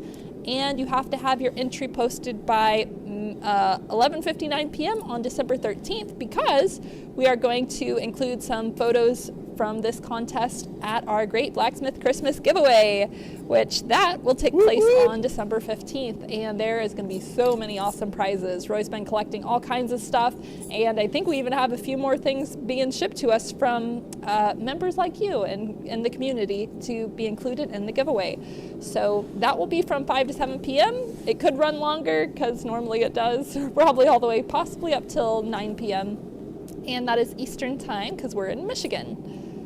Our next announcement is, which you probably know this one already, we have copper blanks now available at the website. Mostly this is been added to anything that's an ornament on our website. So that goes for Christmas ornaments, that goes for animal ornaments, we have farm ornaments, we've got some random stuff in there like Bigfoot and anvils and stuff like that. So come on over and check that out if you want to try forging some copper or some stainless steel too. That's new there as well. And you can get some really cool torch colors with stainless steel to like a bluing effect. And very lastly is we have an upcoming conference May 16th through 18th in Murfreesboro, Tennessee. Roy will be demonstrating Baroque style elements at the AACB conference.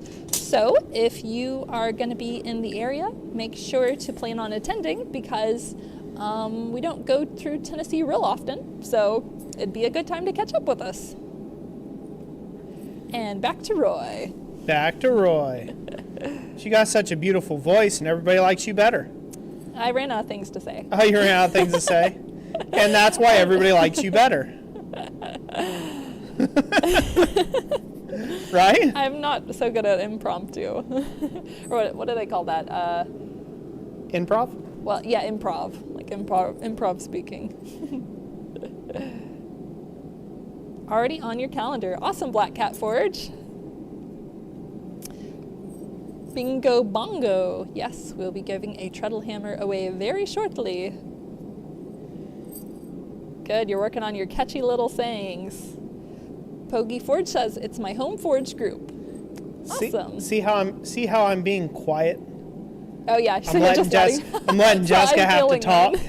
You are. I'm deep in thought about my super critical designs over here. Oh yes, so critical. They're so critical. So super critical. You don't even know how critical. Oh, okay. That does remind me. One thing I was going to say. Everybody who voted. Get her started. Yeah, right. You never quiet her down. Yeah. So everybody who voted for my lighthouse photograph, I think that was 2 weeks ago I posted that. I appreciate your votes.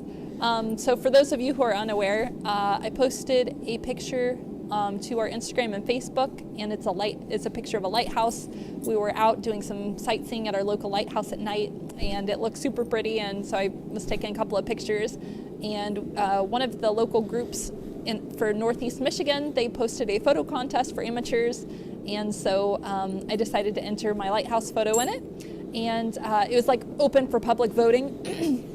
And so like the top 7 photographs that had the most votes are going to go into the next stage. And so I made it into the top 7. And tomorrow night they're having a gala where they're going to announce the ranking. So I'll actually find out where I placed, and they're having some prizes for like some gift cards for getting camera gear and stuff like that. So thank you everybody for voting for me, and I'll make sure to share a post, some info. I'll take photos at the gala and stuff, and we'll share that. So thank you everybody for voting for me. I appreciate it. And what a better person to vote for than Jess. Couldn't ask for a better person. Because she's amazing. Ain't that right, babe? Yeah, I think I'm all right. I mean, if I didn't think I was all right, I would probably want to change. Yeah. All right, right on. Put some hot hands in my shoes. Yeah, super proud of her, super proud of her. For those of you who don't know Jess, and even though you think you might know her online, I have to tell you this. I'm going to talk about Jessica here a little bit. Hopefully that's all right, and I won't spend too much time in the doghouse later. Oh, you're fine. Because of it. But Jessica is not a big people person. Mm-mm. So she likes people well enough, but she likes them in doses. Over there. Yeah, right. Yeah. So 20 foot away. So God love her. So here in the shop, she could be so personable because you all are over there. You are not you're not here in the shop with us. It's just me and her. So she is definitely the quintessential introvert. So for sure. I am very proud of her for going out on a limb and expressing herself creatively and artistically and putting herself out there, right? And going to these things like these galas and things like that, because you have to be around people. Lots of people. People you don't know. And she has done really well. I would like to say that I almost got her trained well, because she's been going with me to blacksmithing events for like a very long time now. But originally she couldn't even go to a quad state. Like it would just terrify her soul to some degree. Yeah. So I'm very proud of her being able to put herself out there like that. It's a huge ordeal, and I'm proud of you, babe. So I'm proud of you. I appreciate it.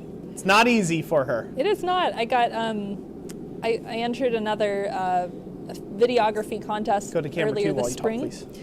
And that one I placed second place in it, but they did live interviews in front of a room full of people. And so Roy was out of town. I had the kids with me, but I definitely got tongue tied or whatever you want to call it. Just because I guess the live stream portion of it didn't really quite translate over to a room full of people staring at you as you're getting interviewed. So, yeah.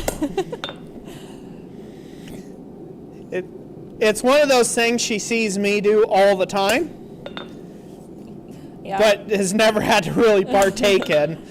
She sees that I kind of make it look easy. It's not easy, let me tell you that, but I've been doing it for a great number of years now, so it comes to me a lot easier than what it does to most folks. So it's definitely not easy at all. So. Again, quite proud of her. Thank you, honey. I appreciate that. Huh? I said, thank you, honey. I appreciate that. You're very welcome.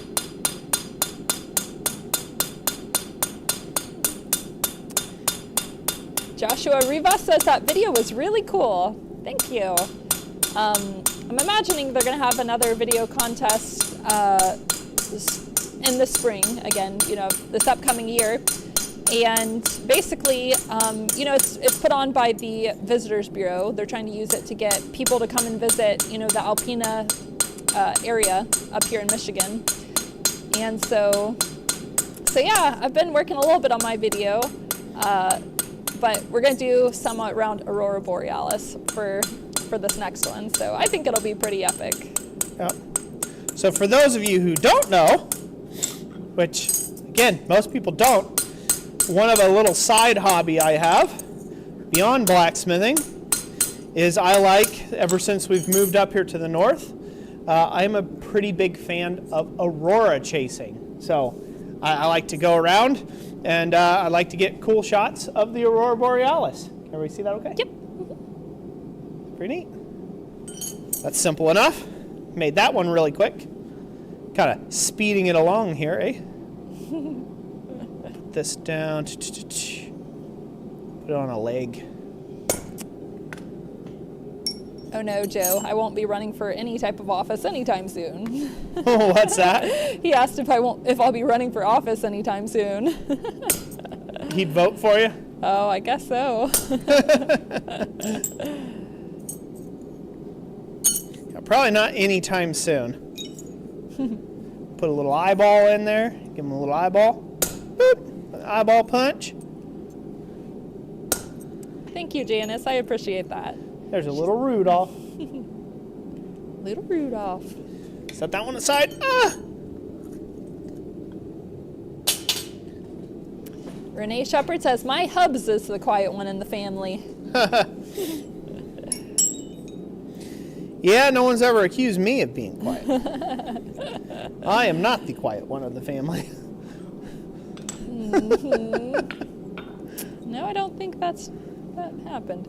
So yeah, I did reactivate the add button. Excuse me. Did what?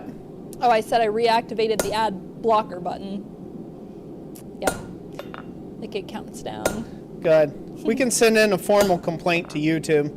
Oh yeah. That really disrupts our streams and we don't like it. I can look at it a little more. There might be additional settings there that I haven't fully read into. Yeah. Bingo Bongo says, seriously, I would be excited to win the Treadle hammer. I've recently started blacksmithing and built my own, so to save my shoulder, and while it works from good and possibly, it works, but it's far from good and possibly far from safe, laughy face. Well, at least you're honest. Well, who knows? You have just as good chance as anyone around here. Dabaka says, you go Aurora chasing Roy? Is she faster than you? LOL. Everything's faster than me, Dabaka. Especially right now. Roy has his summer weight that has become winter weight, so everything is faster than Roy currently.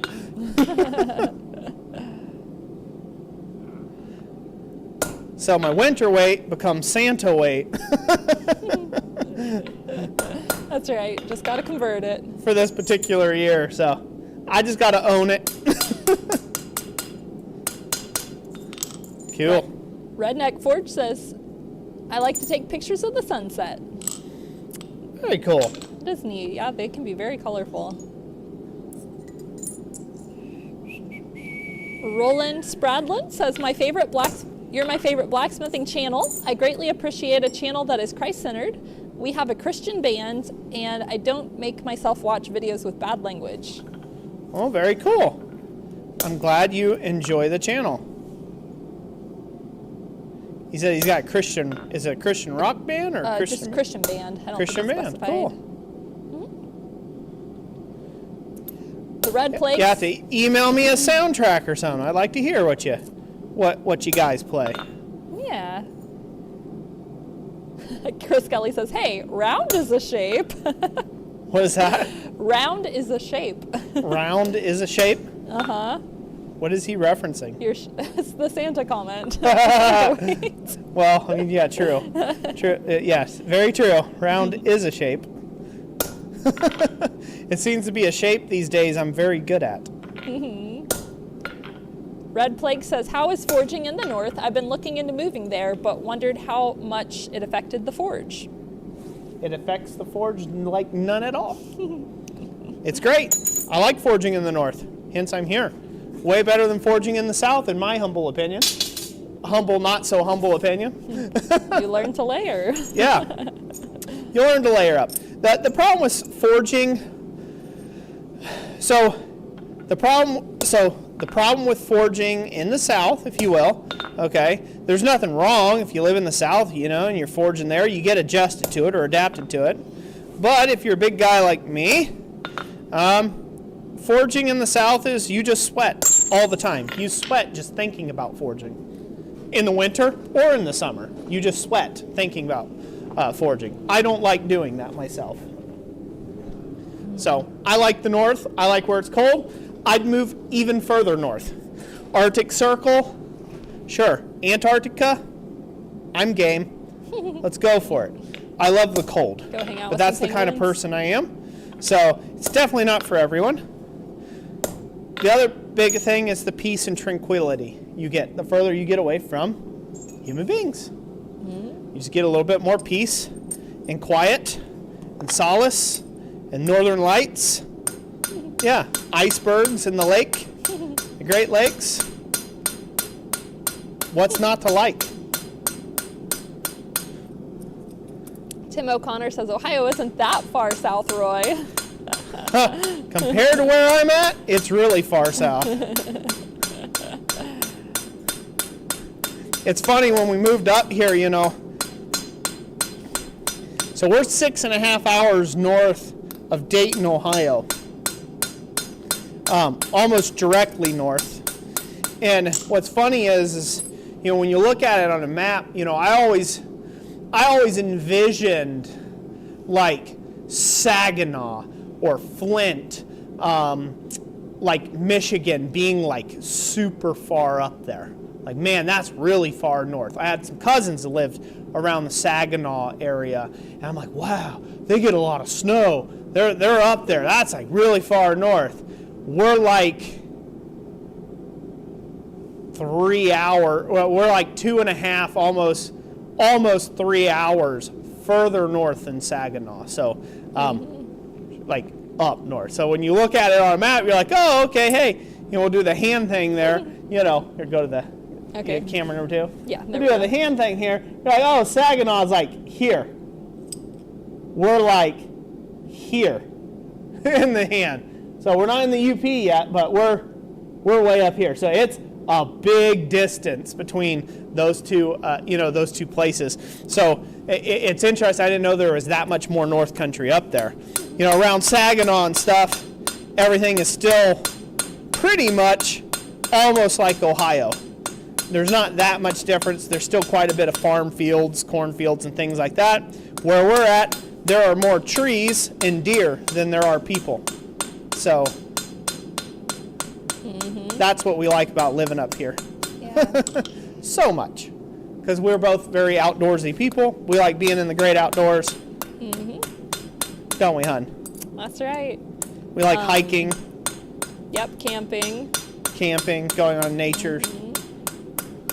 Swimming in the Great Lakes. Yep. Most people don't like doing that. Polar plunging it, you know? Yeah. It's like the first... In the summer. The first swim of the year, I think, was like May 20th this year. We went for a swim in the Great Lakes because a friend was visiting us.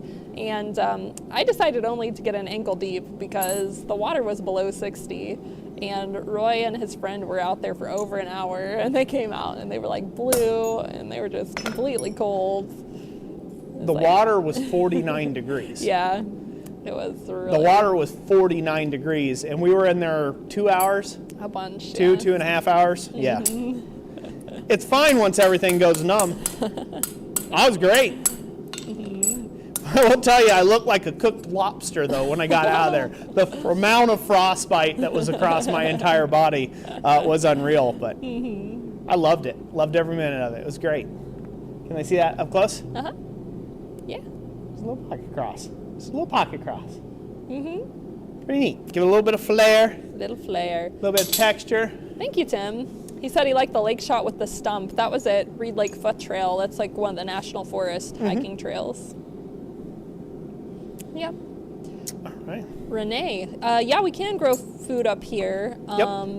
Stuff does better that's like short season though, because really they say not really to plant until like the very beginning of June, and then what was our first freeze? It's by the end of September, so Yeah. is like Yep. you can still do tomatoes, you can still do So you got like into June. So you have one full month in July, August, and you got to be out of the ground in the middle of. So that's maybe 100-day growing, maybe 100 days. Yeah, maybe for about growing 100 stuff. days. So anything longer than 100 days, you're hosed. Yeah, So, right. where we're at. Or it's just not going to do very well. You can still Yeah. pull it out. There's things, like potatoes, they survive frost pretty easily. That there's root crops you can plant that do well. A lot of people have greenhouses up here, right? Like if they're into gardening, they'll have a greenhouse so they can start their plants early in the greenhouse, right? Like normal people in the growing belt would, and then, plant the full size plants basically once it gets warm enough to do so. So there's workarounds on stuff like that. But yeah, I'm kind of excited about this year. We've got to do some scouting of some different locations up here for the Aurora stuff for Jessica's contest up there. I'm the one who kind of really is into that sort of thing, and so Jessica leans heavily on my knowledge of how to work the camera at night. Yeah. When we do things like that. But she's definitely got a better eye for composition than I do. Generally, I would say, because she does a lot of stuff with products. She's always taken pictures and films of our products that we sell on the website, even before I ever did YouTube. So she's got a lot more experience on composition than I do. Yep. And so, I even wrote an ebook for blacksmiths on how to take photographs of your items, like if you're selling. So check that out if you're trying to sell online. Yeah. Any more questions, Jess? Let me sure. one a few more questions. We're going to give away our last two things, and then we might call that it for the evening. So. Dylan Corwin, I asked earlier, has Roy done any tinsmithing, like stained glass and such? Like stained glass? I've never done any stained glass.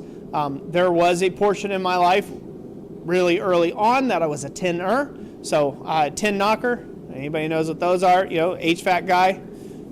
In various forms and fashions, and had to install ductwork and make boots and you name it, stuff like that. But that was really long time ago. So I've always had my hand in something smacking around some metal somewhere. But yeah, no real tin work. Nothing in the sort of like a tinsmith would do, like an actual tinsmith that would be making like making lanterns and pots and things like that. I've never done any of that type of work. Let's see. Corey Reynolds, I've worked some of your steel snowman blanks and gotten a lot of interest when I used a swedge to round out the body and the head. Yeah, there's a lot of interest that you can get with these. I'm just going real simple tonight. I'm keeping them all in the flat.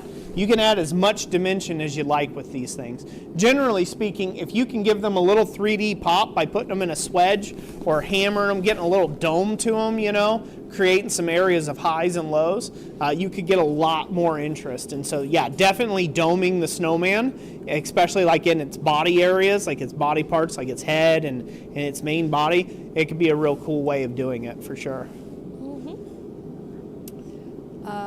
Let's see, Melissa Wilson, have you made any tools from Flutagon or Atlantic 33? If so, what are your thoughts? So I've made a total of 2 hammers, and oh god, there's something else I made from Flutagon.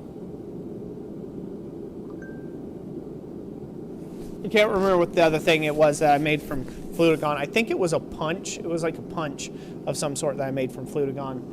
Either punch or drift. I can't remember right off the top of my head. As far as my thoughts on Flutagon, I think it's overpriced. That's kind of my thoughts on it. They sell that for what it is and what you can buy comparatively in the same size material. It's overpriced for what it is. Now, just because it's overpriced don't take me wrong, doesn't mean that I don't think that it's a good material to use. I just think it's just overpriced, in my opinion. Like, I wouldn't go to start making all my tools from Flutagon. there's other things you can do besides using Flutagon and paying a super high premium. You know, a lot of the things you can get away with Flutagon, you get away with 1045 high carbon material. So, you know, 1045C, your basic carbon steels, you know, 1040s, 1030s. There's some different materials out there. There's one that I want to take and bring out to everybody's attention at some point here. It is called 8620, and I want to showcase off the advantages of 8620 for people who don't know what that is. It produces a hard surface finish, but it has a soft ductile core. So it's going to be it would be very similar to a Flutagon. They're not the same, but I think I would like to try playing around with some 8620 to see how it holds up as tooling.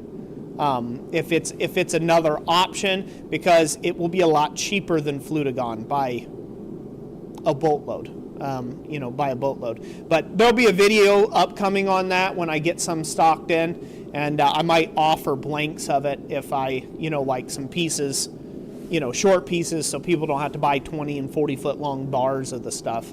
I might offer some metals like that in the future in this new upcoming year. I have toyed around with that idea because I've been requested quite a bit for my C-frame and my A-frame guillotine tools to stock high carbon tool steel die stock for them, so people can buy it from me that will fit their thing, right, instead of them having to source it, have to buy a gigantic bar of it. So I may be stocking that in the new year anyhow, so I'm going to be looking into some of the higher carbon material, what I could bring in and what I would use. Most of my smithing career I've used 1045, 1075, 1095, 5160, 4140, very little 4140. I haven't done a ton with 4140, but in general, most of all my tools have been either 5160 or recycled coil spring or 1045. So that's been my main steels I have bought. And those are the main steels I usually recommend for beginners for the most part. As far as the Flutagon, I think it's neat. But again, it's just pricey. It's just expensive. So it's just too expensive. The steel that I like, the hammers I made came out great. Again, they were hard, and the heat treat was dead simple on them. So, but then again, I'm also coming from a shop loaded full of tools where, and experience, that's the most important thing. I'm coming from a place where I have a lot of experience in heat treating my own tools for my shop. So for me, it was like, okay, that works. That's easy. But it's not any more easy than me heat treating a higher carbon material. So I guess that's where I can say that it's a little overpriced for what you get. Gunter Hausfrau says, is there a code that says a fly press has a tall throw, like DB indicates deep back? Say what? Is there a code that says a fly press has a tall throw, like DB indicates deep back? There is, but the thing is like different manufacturers have different indicators, right? They have different technical jargon on what that is, right? So again, there might be deep throat, right? So it might be deep T, DT, right, for that it has a deep throat, right?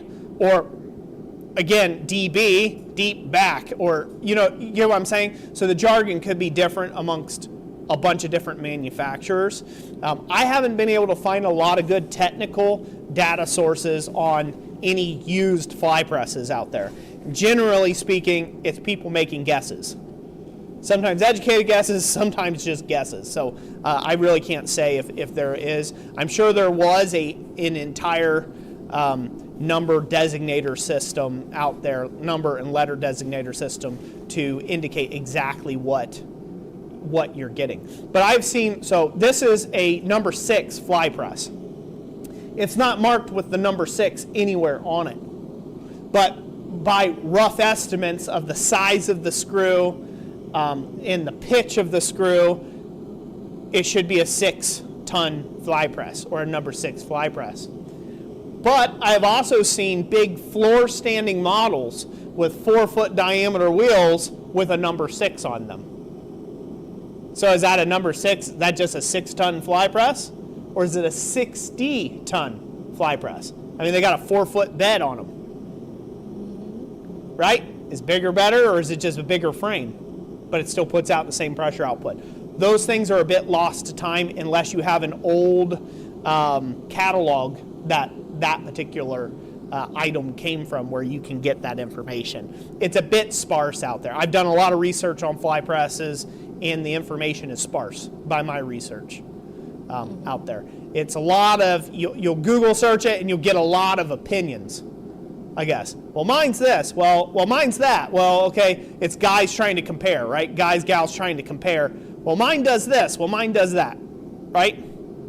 I actually have plans, since my channel sponsor this year and going into next is blacksmithsupply.com. I said that right? Blacksmith Supply. Mm-hmm. Yeah, blacksmithsupply.com. There's a couple other industries, Blacksmith Tools and Blacksmith Depot, so I always got to make sure I'm saying the right one. But Blacksmith Supply is the channel sponsor this year, and I've got some comparison testing that I'm going to do. Thomas has a number 5 fly press. This is a number 6, so this is a 6-ton. His is a 5-ton supposedly, and this one, and these are all newer fly presses. This one back here is supposed to be a 2-ton fly press. So I actually want to get a load cell. I need to rig up a load cell so I can actually test the tonnage of each fly press and see what it actually does put out, right? And the only way to figure that out is with a load cell. So I plan on doing that and seeing exactly how much that puts out. Again, from the information I can pull, that fly press is a number 6 fly press or a 6-ton fly press. Again, I've seen some really big fly presses with the number 6 on the side of them, or some with the number 4 or a number 2. That may not mean nothing, right? Just because it says number 2 on the side doesn't mean that it's a 2-ton fly press. It might be a 20-ton. You know, or maybe it's 200-ton output pressure. Who knows, right? So that's one thing I hope to do, is kind of help show that off, and then give some general dimensions, the thickness and the pitch of screws and stuff like that. That's a much longer video. It's becoming a much longer video, trying to find the right load cell setup to do that with. But yeah, that'll be coming in the new year. Sean Richards, welcome to the Bellows Boy. Sean Richards joined as a Bellows Boy member. Hello, Sean Richards. Thank you for joining as a Bellows Boy. Welcome to channel. Welcome to channel membership. And he also said his first forge work is going to be tomorrow. Awesome. Congratulations. Hope it goes well for you and continues to ignite the flame. All right. Yeah, I digressed there a little bit on fly presses, didn't I? A little. That's okay. Little. Just like, yeah. We're used to it, Roy. Yeah. Well, this next question. Oh, okay. Yeah, what's going on? Okay. I'm afraid it's going to be a Roy rant, but... Go ahead. Dave, I was wondering if in the colder months, should you heat up your anvil at all, or does it matter? So this question comes up every winter. It goes around, again, various opinions. So I'm just going to offer you my opinion. You can do with it whatever you will. Jessica probably doesn't want me to go into a 2-hour Roy rant over it. Do you need to preheat your anvil or not? No. Simple answer. No. You don't need to preheat your anvil. I've seen people throw, big heating torches like weed burners on the side of their anvil, and they're in Georgia. And it's like 40 degrees out, and they're like preheating their anvil to like 400 degrees. Like, it's nonsense. It's all nonsense.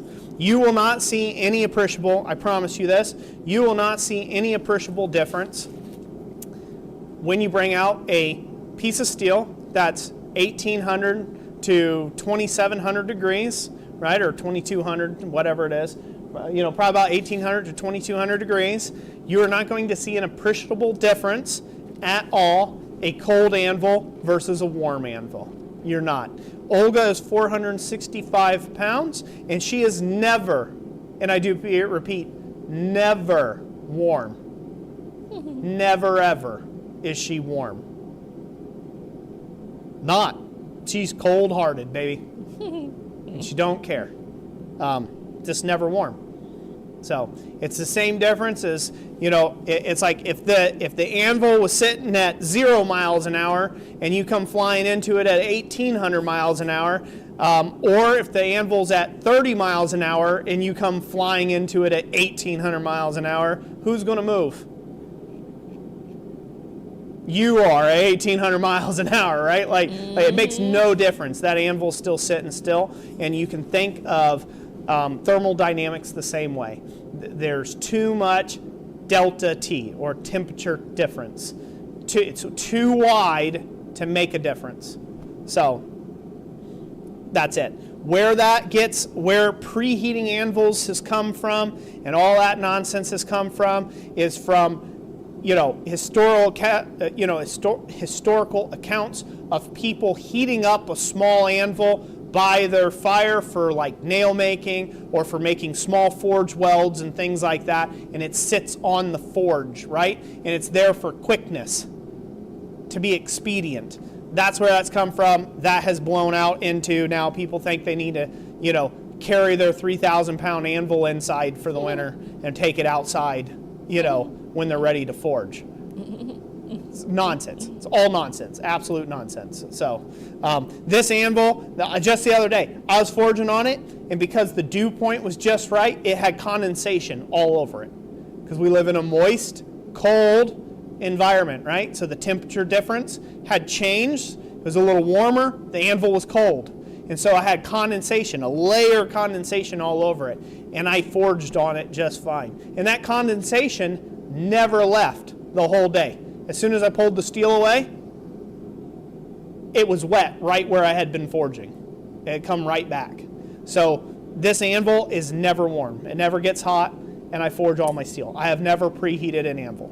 There's no point. There's zero. Not in my entire career of blacksmithing. 15 plus years. So no. Unequivocally, no. You're just wasting time.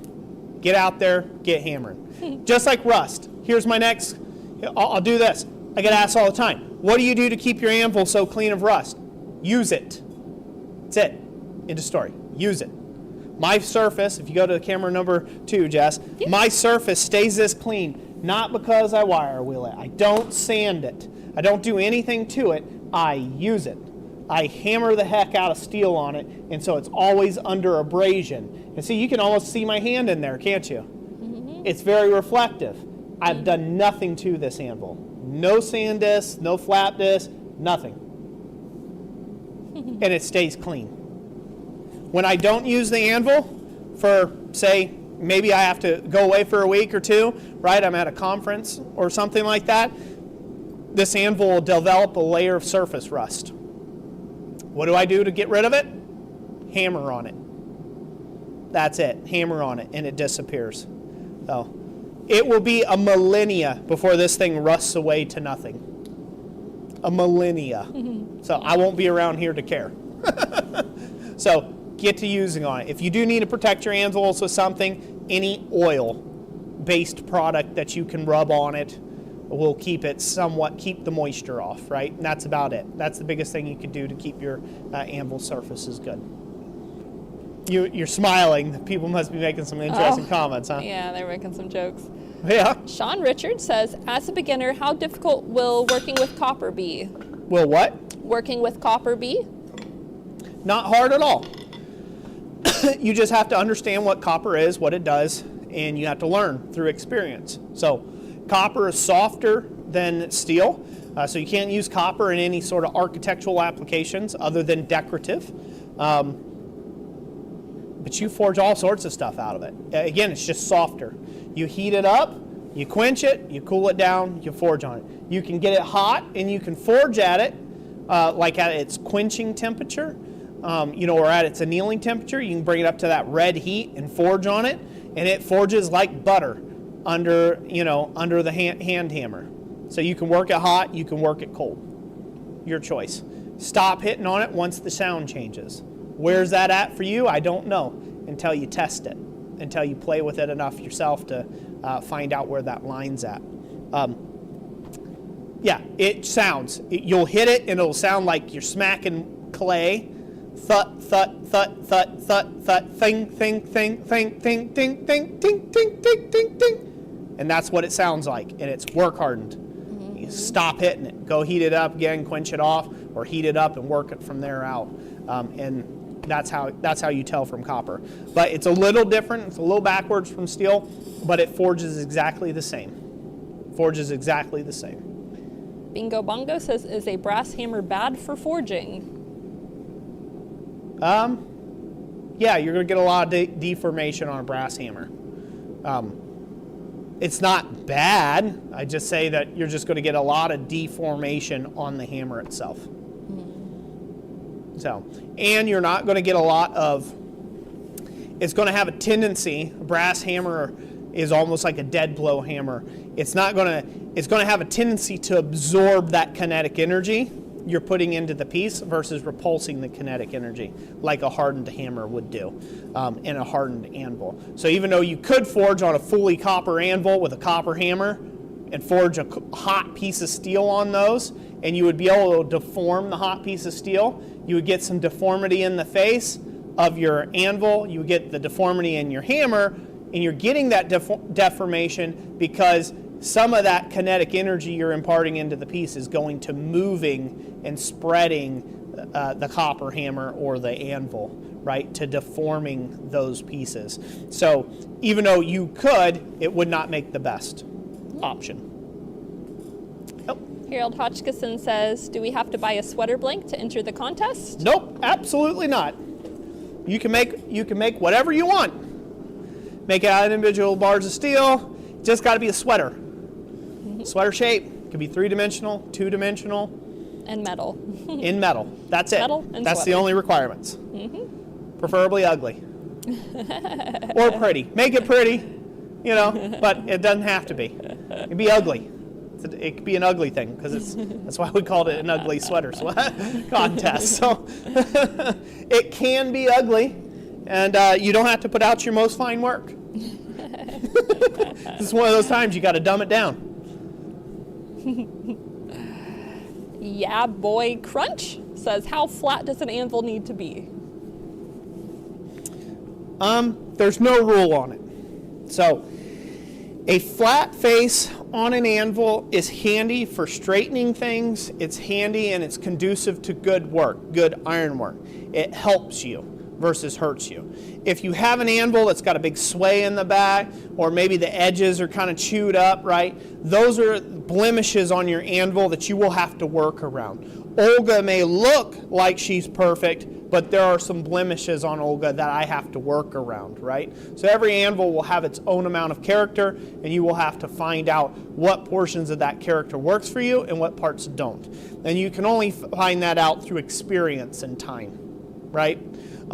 So I personally like sharper, clean edges, fairly sharp, clean edges, and a nice flat face. I also like very big anvils because I like being able to have a place to set tools and then work over here. I like a lot of mass under my hammer blows. So that's my preference. Some people like really narrow, thin, small anvils. So again, it just all depends on your own personal preference when it comes to that. But there's no rule of thumb of how flat an anvil has to be. In fact, Olga, believe it or not, she is starting to get, because of all the years of hammering I've done, many, many, many thousands of blows, she's starting to get a little sweet spot in her, about right here. There's a little area right here in the center that's a little lower, has a bit of a dip in it, versus the rest of the face of the anvil. And it's not a bunch, it's not perceivable to the eye, but I can feel it with my hand. I can almost feel that kind of drops into a recess. A slight, and it's ever so slight. So again, no one else looking at this anvil would know that. But me forging on it and straightening things out, I'm starting to notice there's a little wear there. Will I do anything about it? Absolutely not. I'm not going to do anything about that for probably the rest of my life. It's good enough. The only time I'll do any repairs on her is if I blow out an edge. If I chip out an edge, and then I'll repair it. But yeah, there's no rule of thumb as far as things have to be perfectly flat, or you can't have a little sway in the back of an anvil. I certainly worked for years on an anvil that did have a big sway in its back, didn't I, hun? You did, for sure. Yep. All right. So, are we at camera 1? Yes, we are. All right, so we've got a little stand here we're going to give away. This is a stock rest stand. We sell these. This is a kit that you can put together. You can weld it, or the way that it's made up, you can actually peen it over if you want. It's got a tab and slot method to take and actually make this, and then it's got the bolts to put together. So if you want to weld it, you can weld it. If you just want to peen it over like a rivet, like a mortise and tenon joint, you can do that as well. But this is a stock rest kit that we sell over our website, www.blacksmithingblanks.com. Be sure to check that out down in the description down below. So we're going to give one of those away. I'm sure Jessica probably went to a slide of it. Sure did. So you can see what they look like. These are fully adjustable. These will go all the way up, anvil height and beyond, and they will drop down low enough to take and be able to work with a band saw. And that's what actually we have our stock rest. The prototype one we made, it actually is the perfect height for a very cheap bandsaw, basically, and that's what we use it for. We use it as a stock rest to hold very long bar stock as we're cutting off with our horizontal bandsaw there.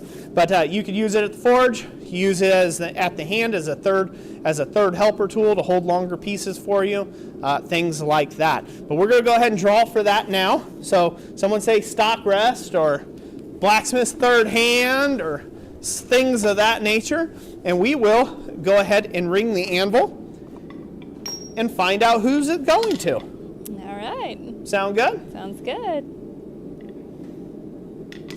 All right. Wait for people to start commenting. Yep, they're going. All right. And we're going to draw for it. 3, 2, 1.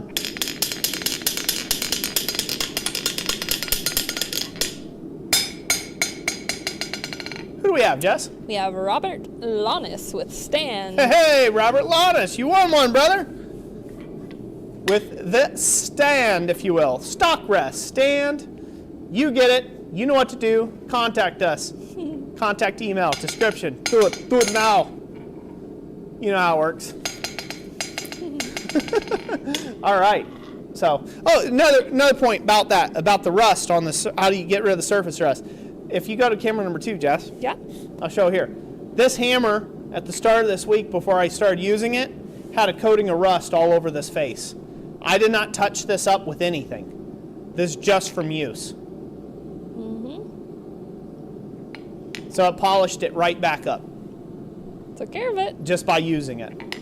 So that bit, again, just by using this to forge blanks and stuff, it ended up cleaning itself up. I didn't need to do anything to it. And again, it sat for, well, I use it on occasion, but it has been sitting for a long while. It's been sitting for a long while. Oh, all right. Also, Sean Richards, the copper cutouts are at our website, www.blacksmithingblanks.com. And we have, when you go there, we have categories of items. There's like kitchenwares and Christmas projects and several additional categories.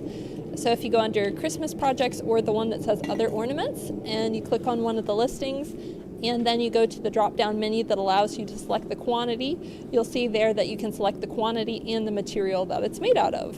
Yep. All right.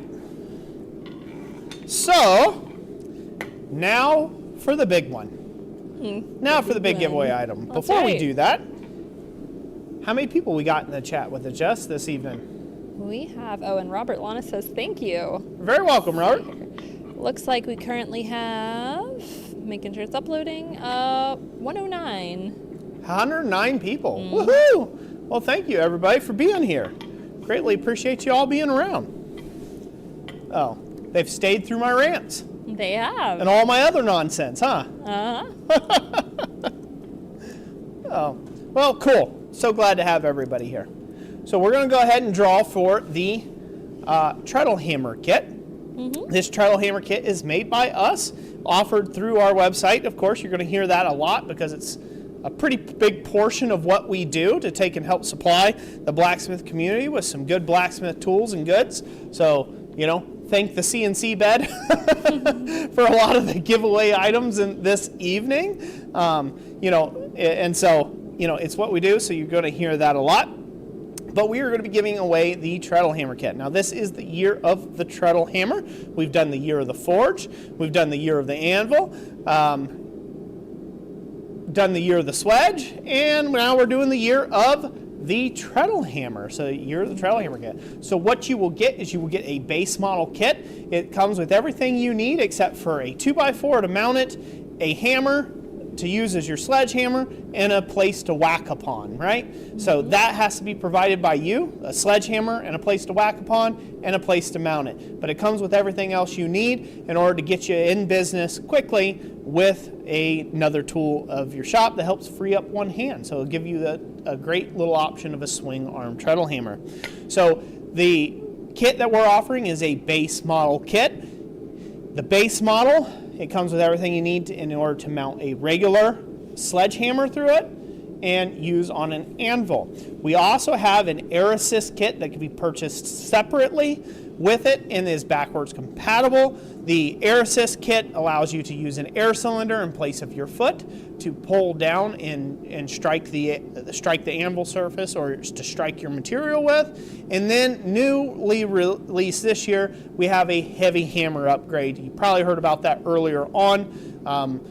Some people were talking about theirs, and that's a 42-pound hammerhead upgrade with interchangeable die system. So it comes with a bottom block and a top block and your first set, a starter die kit, so you can make up your own dies for it. So really awesome product. A lot of people are getting a lot of good use out of it. I've been really excited to see all the people who have won these kits and have put them to use and are making great use of them. It makes me really proud to be able to be at a point where I can be so giving on things like that and and give that out there to the blacksmithing community. I'm super stoked about that. So without further ado, I will go ahead and start ringing the anvil for this treadle hammer. Because of the size of the item, this is a USA based only item. Unfortunately, just because we have to ship it flat rate here in the US to make it make sense. So hopefully you can understand it would be like $900 to ship it to the UK. So, which sucks, but well, what can we do, right? We're not the government at large. Or the mail carriers. Yeah. We are just blacksmiths trying to support other blacksmiths. You don't want to ride a horse across country or across the ocean? Swim the channel? Ride a whale? I don't know. No, not gonna do that. Unfortunately, love y'all, but not that much. Yeah, he hates the ocean. Yeah. So, but anyways, all right. So I'm gonna go ahead and draw for it now. All right. So put treadle hammer in there, and maybe you're the lucky winner. And this is treadle hammer number 11, by the way. It is. That is crazy. We've given 11 treadle hammer kits away. That is a total of, if my math is correct, that's over 500 pounds of steel. Yep. They're 38 pounds a pop. Yeah, sounds about when right. packaged. So they're 38 pounds packaged. So, yep, 11 of them. It's a lot. That is a lot. It's a boatload. So, lots of steel given through the mail. Yep. Yes, our post lady hates us. All right, 3, 2, 1, go. Enough waffling on, Roy. And the winner is... Who do we have, Jess? It is Eric Tallison with Hammer Time. Eric Tallison, congratulations. And stop. It's hammer time. Oh, congratulations, Eric Tallison. You are this month's winner of the Treadle Hammer. So, congratulations. Everybody give him a round of applause. Very awesome. So glad to be able to do that. Again, all winners in tonight's stream, you guys need to get with me through the contact email in the description. More importantly, Jessica, she's the one that's taking care of that. So you have 24 hours to do that, claim your prize. Otherwise, it gets given away again to somebody else. Yep. During the next live stream. Yep. And I always email at least send you a confirmation back. It may be short, maybe be like, got it, thanks, but I do send back a confirmation. I'll either do it tonight or it might even be tomorrow, but I let you know that I received your email. Yep, So, exactly. So, Yep. very cool. Very cool. Yes. So I hope everybody's enjoyed that. I hope everybody's enjoyed this stream so far this evening. Before we go, and I let out there, I do want to take and mention some of the stuff that we've got coming up, and a little bit about the intention behind that. Don't worry, I'm not going to get too preachy or anything. I do want to express my sincere gratitude to everyone who supports Jessica and I and Thomas here at Christ Center Ironworks and through this channel. We receive so much love from each and every last one of you, and it really blesses us. It blesses our hearts. It really does. We receive so much love. There are so many people who, in the notes, like even when people are supporting us through buying the blanks, the CNC cut blanks, where people write notes and they're like, hey, thank you for what you're doing. Hey, thanks for the videos. I've learned so much. Hey, I got to start a business because of you, right? Like stuff like that. We get those all the time, and they mean so much to us. They really do. And without that support, without that love and support from you all, the blacksmithing community, we couldn't do what we do. And from the bottom of our heart, thank you. Just thank you all so much. I mean, we really do appreciate you. I hope I express that enough. Sometimes it's hard to express that, right? Through camera and, through, good intentions and comments and, replies and emails and stuff like that. But we really do appreciate each and every last one of you. And we're not just saying that either. You don't have to buy nothing from us. If you're just getting touched by something we're doing, if I've inspired you to start something new or to get out in the forge, maybe you're having a bad day, right? And you watched a video of mine and it kind of perked you up, man, that's just thanks enough. I really appreciate hearing those stories, and we've had quite a few. We've had quite a few of those stories that have come in. Well, every month there's a bunch that comes in, and lots of emails, and it really does bless Jess and I. So thank you guys so much for those. I'm glad to be able to do that. The giveaways. I want to talk about the giveaways in the giving of this year. So I take a bad rap from a lot of folks because I'm always about November 1st. I start being like, Christmas is coming. Actually, I start October 1st. I start out October 1st. I'm like, Christmas is coming. It's like a full quarter thing. Some people hate that. Some people hate the commercialization and all this other stuff. But I'm a firm believer, if you can't beat them, join them. You might as well take and bring some creativity and light in this world. And that's the biggest thing that I love about Christmas for me and my family. It's about love, and it's about sharing, and it's about gift giving, and it's about giving life, right? It's about giving life and gifting it. And so I would highly encourage you, as you're going and you're going to meet for Thanksgiving, and you guys are going to feast with families, or hopefully you will. If you're not in a position where you're doing that this year, I hope that you know that you're still loved, you're still cared about here at Christ Center Ironworks. You're still cared about by me. You're still cared about by Jess, and we love you out there. I've had some people who I've talked to, recently. They're not doing anything for Thanksgiving. They got health issues, they got life that's gotten in the way, right? And they will be on my heart and mind, and I will be praying for them, like I do through this time and through this season. So I love this season for bringing light and life into the world. That's what it is for me. So with that being said, that's why we do this. That's why there's the Great Blacksmith Christmas Giveaway live stream. That's why it exists. It is so we can give back to those who have supported us so much throughout the year, and it pales in comparison to what we can do. So I'll go over it again. We have the ugly sweater ornament contest. Make it of any type and shape, size, style, whatever you want to do. It doesn't have to be an ornament.